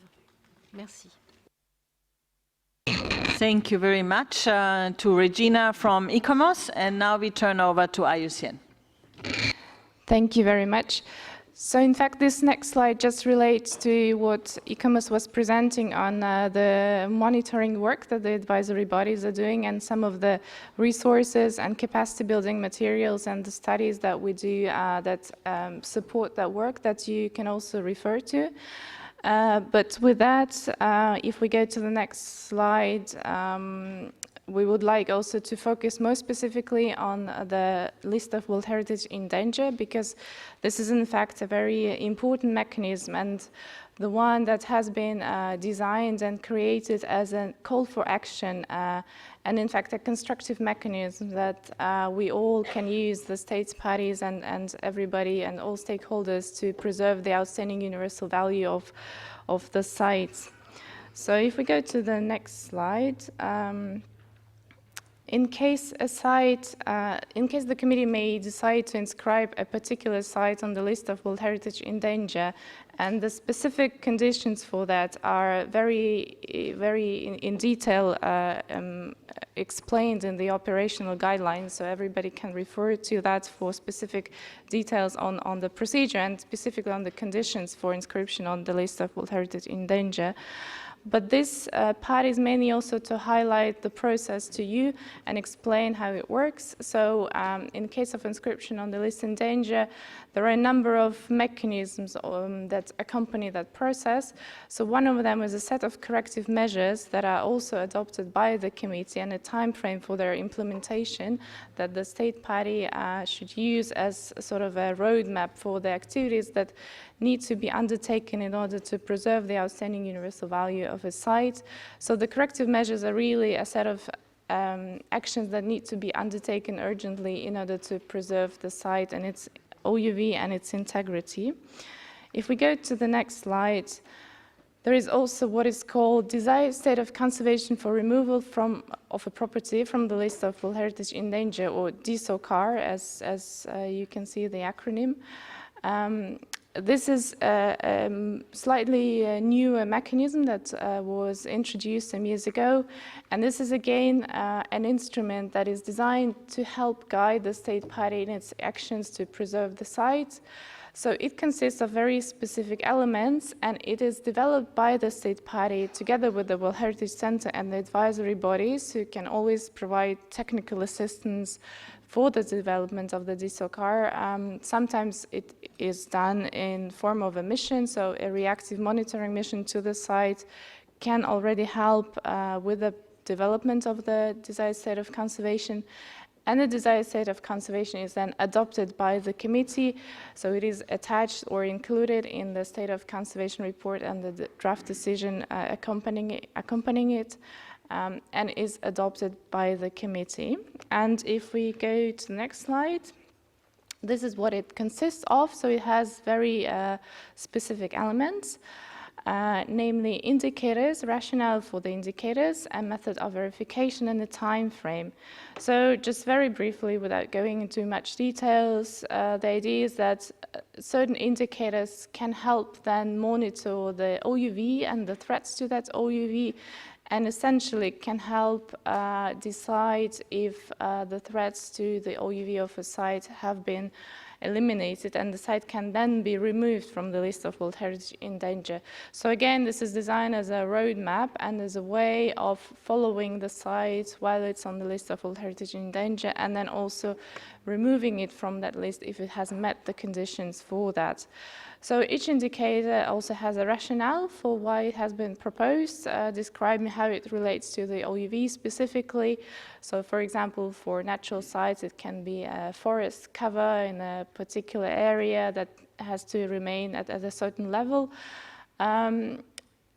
Next to it, there is a method of verification, so it's really how we can then see that this indicator has been fulfilled, and the time frame for the implementation. So again, proposed time frame, for example, several years, during which this has to be completed, and then it can then be verified by the advisory bodies and then by the committee when it comes to the decision to remove a site from the list in danger.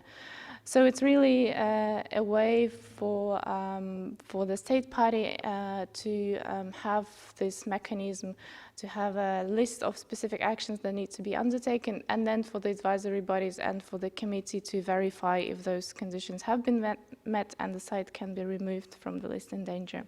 And then if we go to the next slide, just an example from you, many of you might have hopefully heard of this success story, which was the National Park Los Catillos in Colombia, where there was a proactive decision and a request from the state party itself to put the site on the list in danger in 2009 due to various threats that it was facing, including illegal logging, illegal use of resources, major infrastructure projects, and several other threats.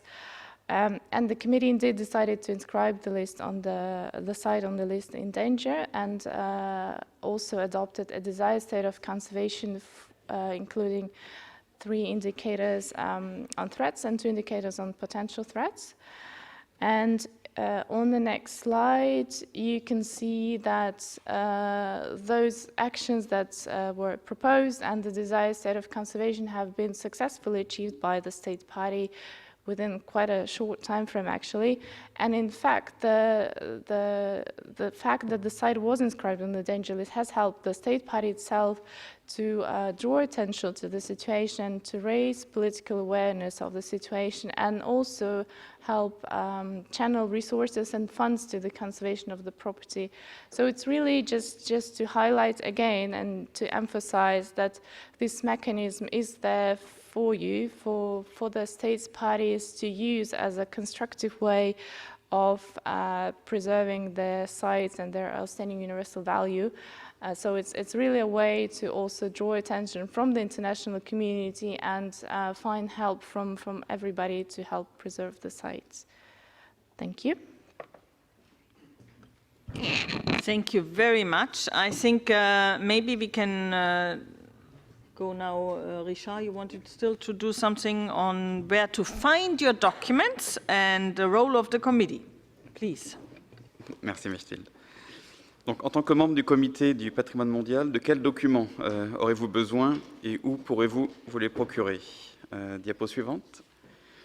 Donc, dans le cadre du suivi réactif, il vous sera nécessaire d'examiner conjointement un certain nombre de documents, notamment les rapports soumis par les États parties ou leur résumé, dans l'éventualité où le rapport complet n'est pas en ligne publiquement, les rapports de mission, les décisions, bien sûr, précédemment adoptées par le comité, et ceci afin de garantir un meilleur suivi dans le temps et une meilleure cohérence des décisions au fil du temps, et bien sûr les rapports SOC rédigés par le secrétariat et les organisations consultatives.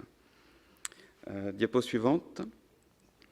Donc, tous ces documents se trouvent sur le site internet du Centre du patrimoine mondial, à l'adresse qui est indiquée en haut des écrans.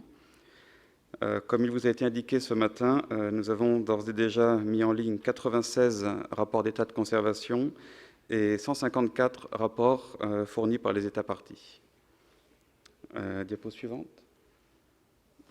Donc, le Centre met également à votre disposition un système d'information en ligne public sur l'état de conservation des biens du patrimoine mondial. Vous y trouverez plus de 3600 rapports SOC présentés au comité. Mais cette plateforme propose également une explication détaillée du processus de suivi réactif, des statistiques, les différents formats pour les rapports, ainsi qu'un certain nombre de guides, de notes d'orientation, des manuels pour la gestion et la conservation. Diapo suivante. Alors, afin d'introduire ce point sur votre rôle en matière de suivi de l'état de conservation, je souhaite toujours utiliser en fait une citation d'un paragraphe des orientations de 1977, aujourd'hui disparu, mais qui disait avec éloquence que les responsabilités du comité du patrimoine mondial sont immenses. Mais il n'est pas de défi plus important à relever, il n'est pas de tâche qui ne mérite autant d'être entreprise que l'action menée au nom des peuples du monde, afin d'aider les États à protéger pour les générations futures les biens, tant culturels que naturels, ayant une valeur universelle exceptionnelle. Alors, pour relever ce défi, diapo suivante, en tant que membre du comité, il vous est demandé d'adopter une décision sur chaque rapport SOC, conformément au paragraphe 176 des orientations. Vous pourrez ainsi décider qu'aucune action ultérieure ne devrait être entreprise si le bien ne s'est pas détérioré ou n'est plus menacé, ou bien que l'État partie prenne les mesures spécifiques nécessaires afin d'atténuer les menaces et qu'il les mette en œuvre dans un laps de temps raisonnable. Mais vous pourrez également demander à l'État partie de tenir le secrétariat informé de la mise en œuvre de ces mesures par le biais d'un nouveau rapport sous 1 an, sous 2 ans, sous 3 ans, en fonction des cas, mais selon un calendrier défini. Enfin, vous pourrez également décider qu'une mission d'experts est nécessaire sur place afin d'examiner l'état de conservation du bien de manière plus approfondie. Diapo suivante. Enfin, comme l'AUCN vous l'a expliqué un petit peu plus tôt, quand les conditions l'exigent, vous pourrez décider d'inscrire un bien sur la liste du patrimoine mondial en péril ou de l'y maintenir si son état de conservation ne s'est pas suffisamment amélioré. A l'inverse, si l'état de conservation du bien s'est amélioré de manière telle que sa valeur universelle exceptionnelle n'est plus menacée, vous pourrez alors décider de retirer ce bien de la liste en péril. En dernier recours, et en cas de détérioration évidente du bien au point où il a irréversiblement perdu les caractéristiques ayant justifié son inscription, vous pourrez alors décider de retirer ce bien de la liste du patrimoine mondial. En conclusion, diapo suivante. Pour assurer votre rôle de la manière la plus efficace possible, vous pouvez de nouveau être assuré que toutes les analyses faites pour votre compte de la part du secrétariat et des organisations consultatives sont effectuées de manière approfondie et avec toute la compétence et l'expertise requises, conformément au paragraphe 23 des orientations. Nous restons bien entendu à votre disposition pour toute information complémentaire. Je vous remercie. Thank you very much, Richard. I think you need to cover also the role of the committee, or did you cover all of this in one go? So maybe you have specific questions on this part, on state of conservation. Any specific question you have on that? No? You know all how it goes, putting a site on the danger list, removing it from the danger list. Rashad is nodding. No specific questions on this part? No. So if there are no specific questions, then we go to the nominations part, and we would like to look at the requirements for inscriptions and the evaluation process. Please, the advisory bodies, who would like to start? Gwenel, you haven't spoken today. Please.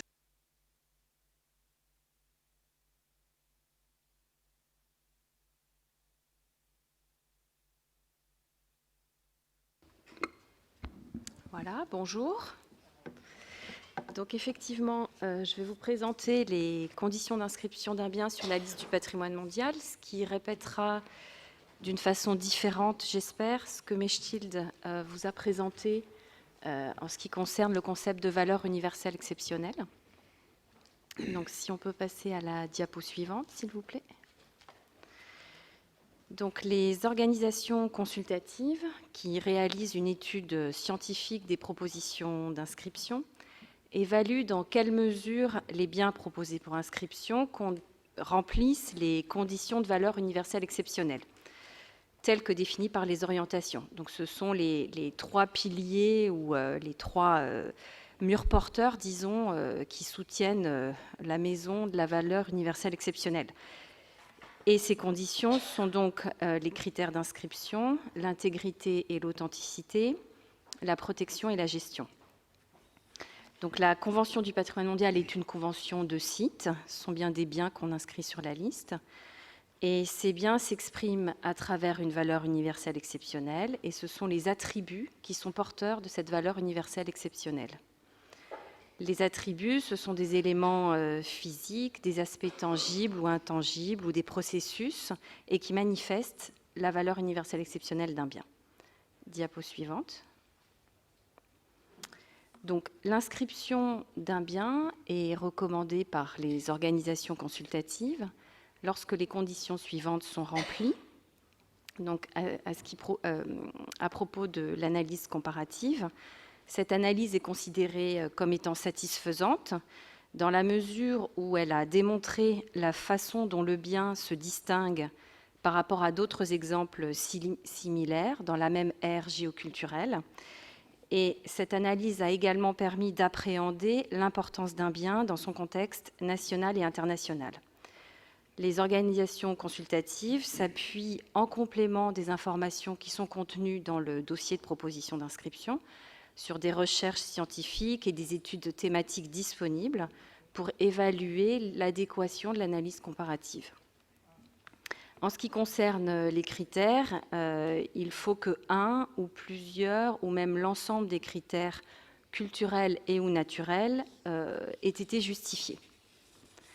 Pour ce qui concerne les conditions d'intégrité ont été démontrées si tous les éléments qui sont nécessaires à l'expression de la valeur universelle exceptionnelle sont bien inclus dans les délimitations du bien, si le bien est d'une taille suffisante, Mechtil l'avait mentionné, pour représenter les éléments et processus qui expriment cette valeur, et si finalement le bien n'a pas souffert d'impact négatif dû au développement ou à l'abandon. Donc, si on prend un exemple, un paysage agro-industriel devra inclure les éléments qui contribuent à dépeindre les principaux facteurs géographiques, technologiques et socio-historiques qui ont rendu possible son établissement et son développement. Et pour les biens culturels uniquement, on vérifie que les conditions d'authenticité sont remplies, et ces conditions d'authenticité sont remplies si les valeurs qui sont mises en avant sont exprimées de manière véridique et crédible, à travers une variété d'attributs. Donc l'ICOMOS va vérifier dans quelle mesure les sources d'informations qui témoignent de la valeur du bien, la façon dont ces sources, si elles sont véridiques. Pour un site archéologique, par exemple, l'ICOMOS va considérer comment les vestiges matériels du bien, associés aux informations qui auront été obtenues grâce aux recherches archéologiques et ainsi qu'aux dépôts enfouis, donc la façon dont ces vestiges apportent un témoignage crédible à l'appui de l'importance de la culture qui aura bâti ce bien. Diapositive suivante. Alors, en ce qui concerne les délimitations, ces délimitations sont considérées satisfaisantes si elles incluent tous les éléments qui contribuent à la valeur du bien, si elles comprennent des zones qui, à la lumière de recherches futures, permettraient d'accroître la compréhension du bien, et si elles ont été clairement délimitées. Elles peuvent coïncider avec des zones protégées, et les zones tampons doivent assurer un surcroît de protection au bien. Par ailleurs, la protection est considérée adéquate si le bien est protégé de façon réglementaire, donc soit au niveau national, régional, municipal et ou traditionnel, et de préférence au plus haut niveau possible. Tout le bien et ses attributs doivent faire l'objet d'une protection. Les mesures de conservation qui sont mises en place sont considérées satisfaisantes dans la mesure où elles permettent de maintenir les valeurs du bien ainsi que les conditions d'intégrité et d'authenticité. Et finalement, la gestion est considérée appropriée si elle s'appuie sur une compréhension claire de la valeur universelle exceptionnelle et de ses attributs, puisque ce sont les attributs que l'on conserve et que l'on maintient pour le futur du bien, si elle définit la façon dont celle-ci sera préservée dans le futur, si elle permet de gérer les changements de manière efficace, et dans la mesure aussi où elle s'appuie sur des moyens participatifs. Diapo suivante. Donc, comme si vous vous souvenez le diagramme avec les 3 murs porteurs et le mur porteur qui tombait, donc si vous avez cette image en tête, un bien peut échouer sur l'un ou l'autre de ces aspects, c'est-à-dire qu'il peut avoir une importance universelle, mais une protection et une gestion qui ne sont pas satisfaisantes. À l'inverse, il peut être bien protégé et géré, mais ne pas avoir démontré une importance universelle exceptionnelle. Donc la non-réalisation de certaines des conditions précisées précédemment doit conduire à proposer d'autres recommandations que l'inscription. Ce sont bien l'ensemble de ces conditions, telles qu'elles sont définies par les orientations, qui doivent être réunies afin de permettre l'inscription d'un bien sur la liste. Les organisations consultatives, dans leurs évaluations, peuvent être amenées à faire des recommandations additionnelles, mais l'inscription n'est pas conditionnelle à la réalisation de ces recommandations supplémentaires. Ces recommandations sont perçues comme des orientations utiles pour la prise en compte de questions pour le futur du bien. Dernière diapo. Finalement, les organisations consultatives agissent dans l'intérêt de la conservation des biens. Cela signifie que parfois, il est recommandé que plus de temps soit accordé pour permettre l'inscription d'un bien sur la liste. Je vous remercie.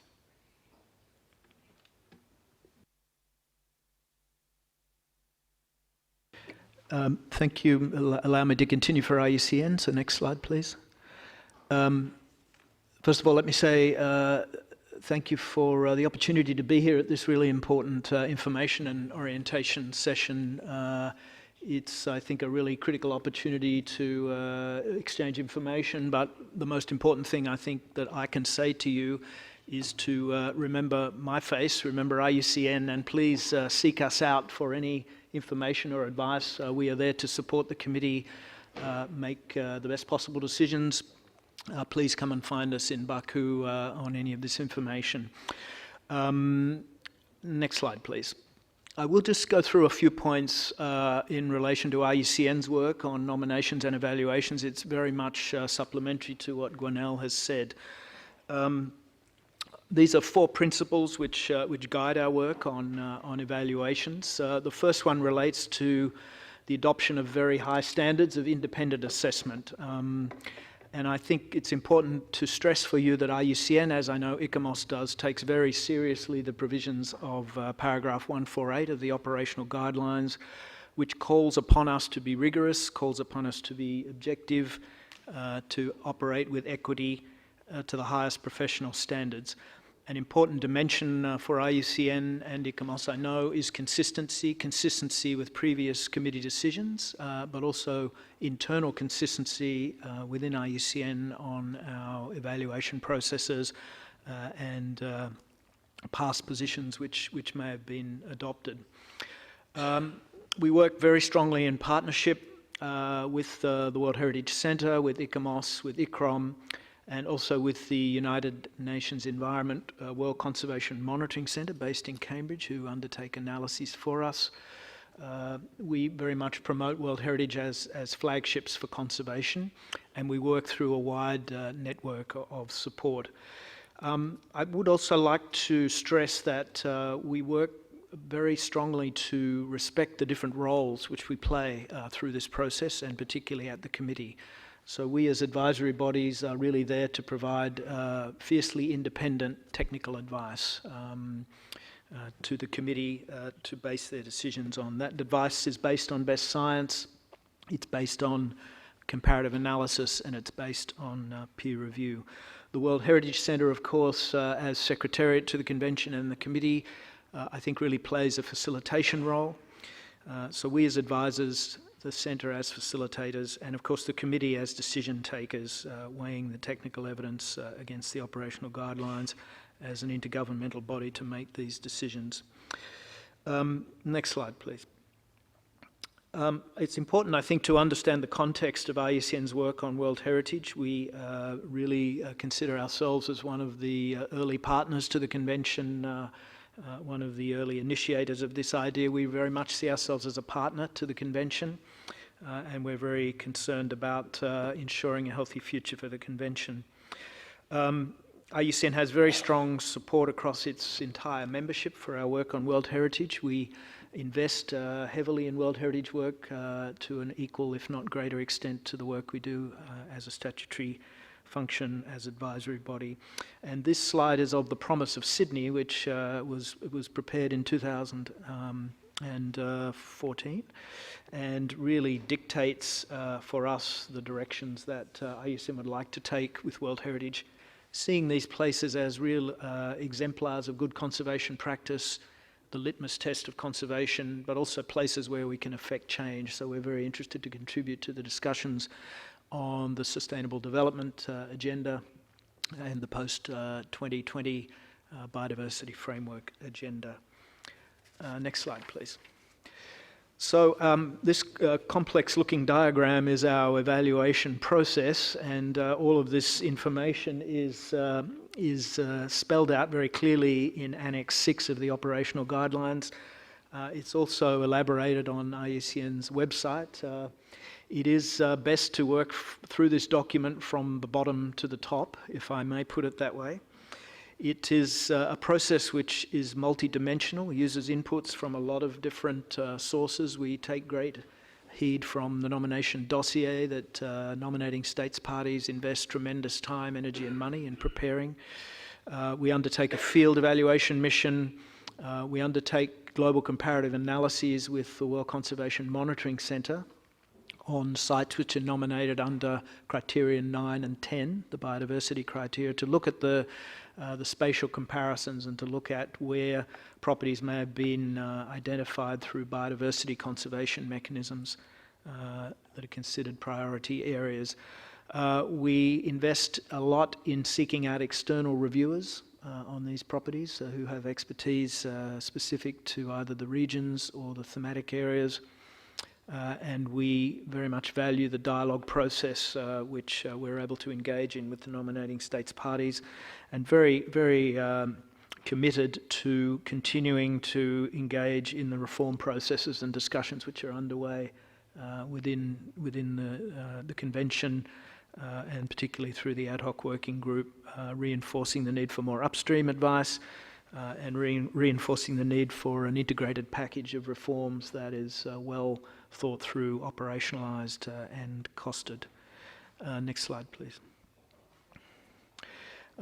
As with ICOMOS, we use a wide network of experts across IUCN. In particular, we have a World Commission on Protected Areas specialist group on World Heritage, which now numbers 741 members. It's one of the largest networks within the World Commission on Protected Areas.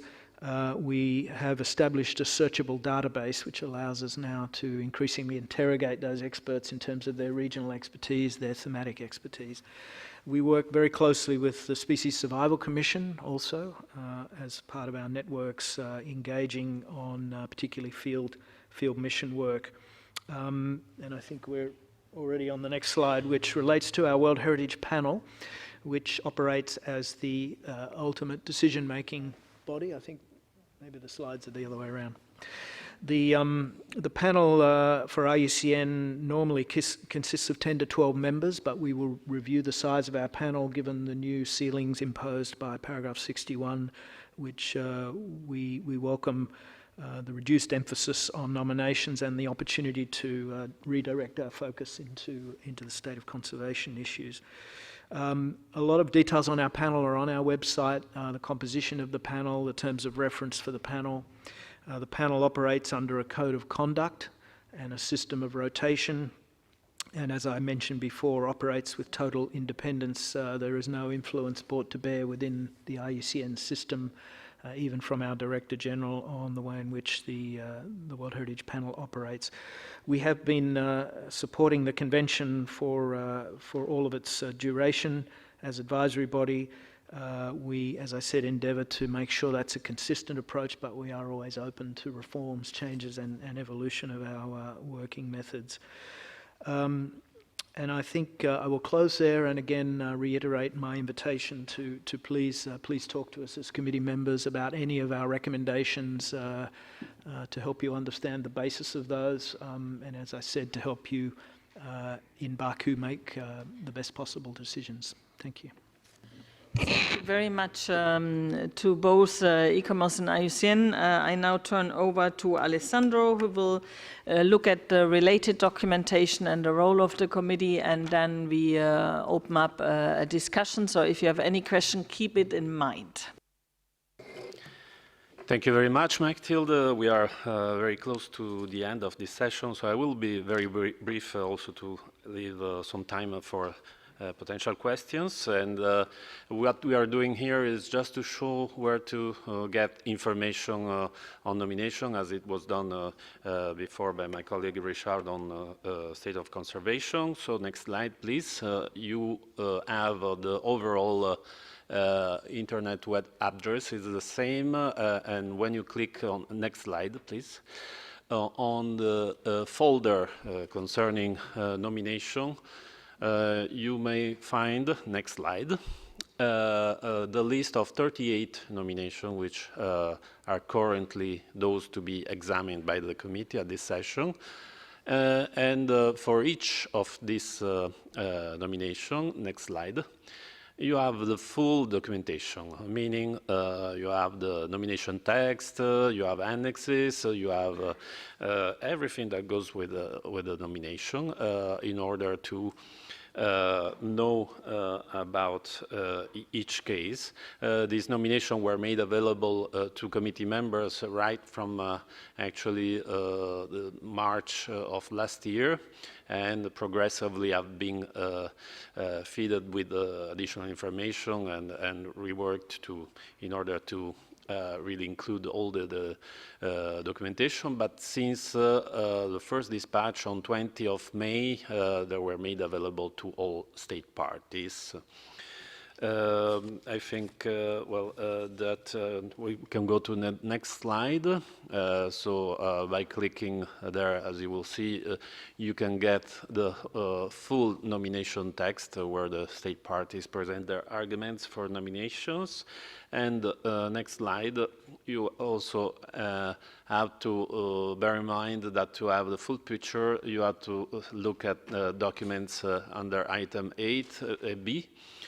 And 8B had. Document 8B presents the draft decisions for all the nominations except the 4 referred ones that will be presented in document 8B had, which will be then dispatched on the 7th of June. Along with that, of course, the evaluations of the advisory bodies that are presented as information documents. One thing that I like to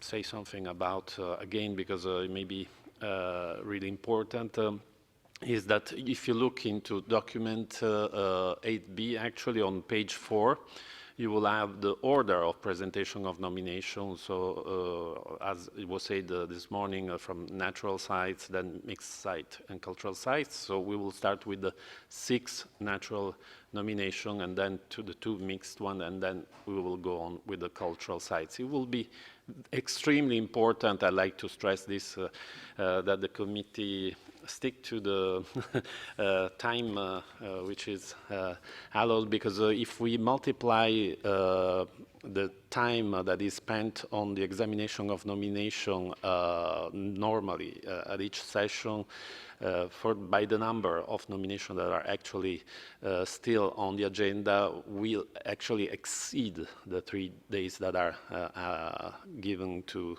the examination of nominations. So we have to be very, very good in time management, yes. Next slide. Very briefly, we will also look at the role of the World Heritage Committee in the specific case of nomination. Next slide. And in this context, we like to remind paragraph 23 of the operational guidelines, where it says that the committee decisions are based on objective and scientific consideration, and any appraisal made on its behalf must be thoroughly and responsibly carried out.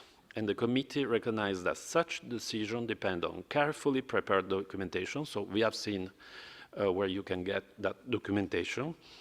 Through and consistent procedures. So also this is, I think, very important for committee members to know all the different procedures, and maybe I would like to underline the fact of having a good knowledge about the differences, for instance, between the procedure of referral and deferral, and that what each of these procedure may imply.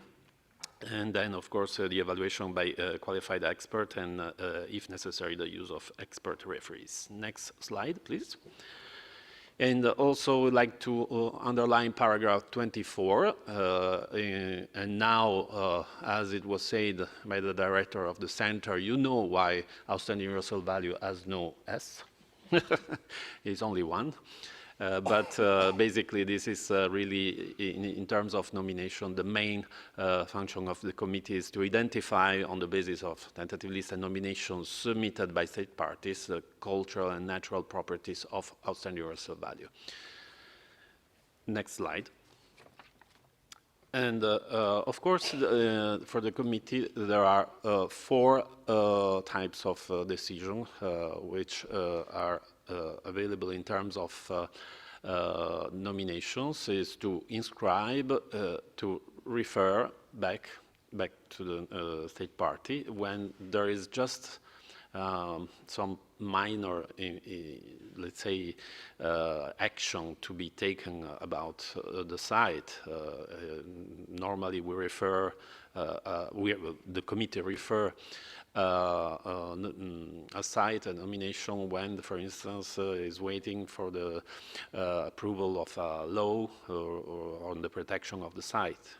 And deferral requires also that the nomination is submitted again for the full cycle, so the nomination is prepared following basically the guidance that is given in the evaluation by the advisory bodies. And I like to underline how this process is very important and very positive when it's used correctly, because it's a kind of basically upstream process, more in-depth upstream process, because the guidance that is given in the evaluation by the advisory bodies is actually very, very useful to prepare a new nomination which really fits more to the needs of the site. And we have seen many successful cases when the deferral is followed by the committee. And then there's the last decision is not to inscribe. When this decision is taken about a nomination, this cannot be represented anymore.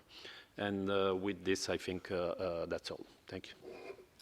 Thank you very much. I think we covered now all the issues which we would wanted to do at the orientation session.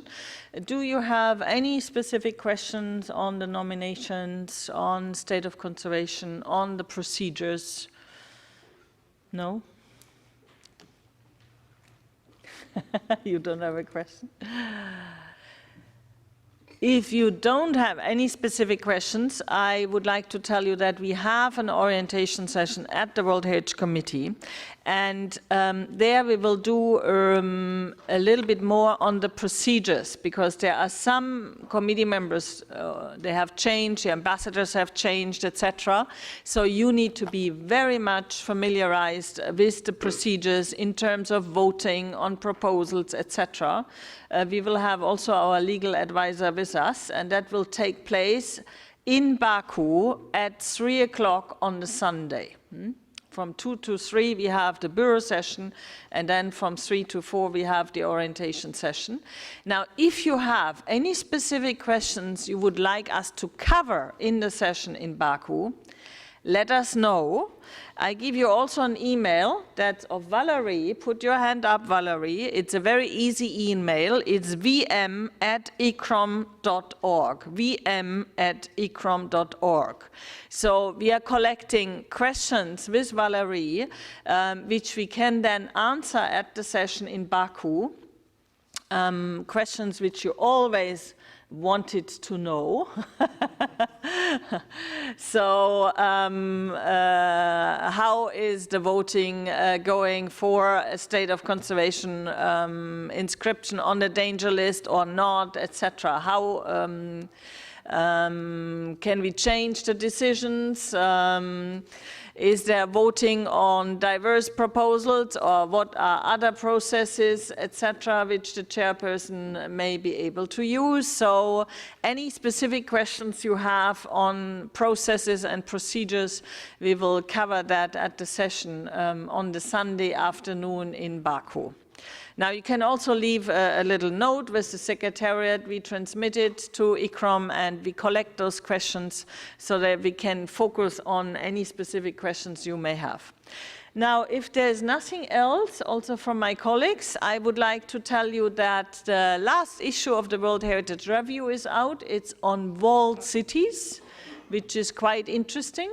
And it's online in English, French, and Spanish.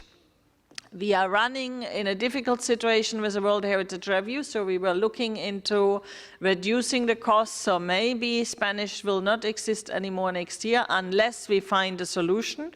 We are in touch with several delegations, but I wanted to tell you that this issue is online, and the next issue of the World Heritage Review comes out for the World Heritage Committee session in Azerbaijan, which will be your guiding review to visit all the World Heritage sites in Azerbaijan.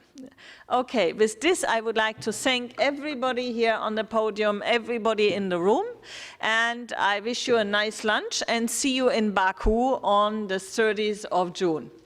Bye-bye.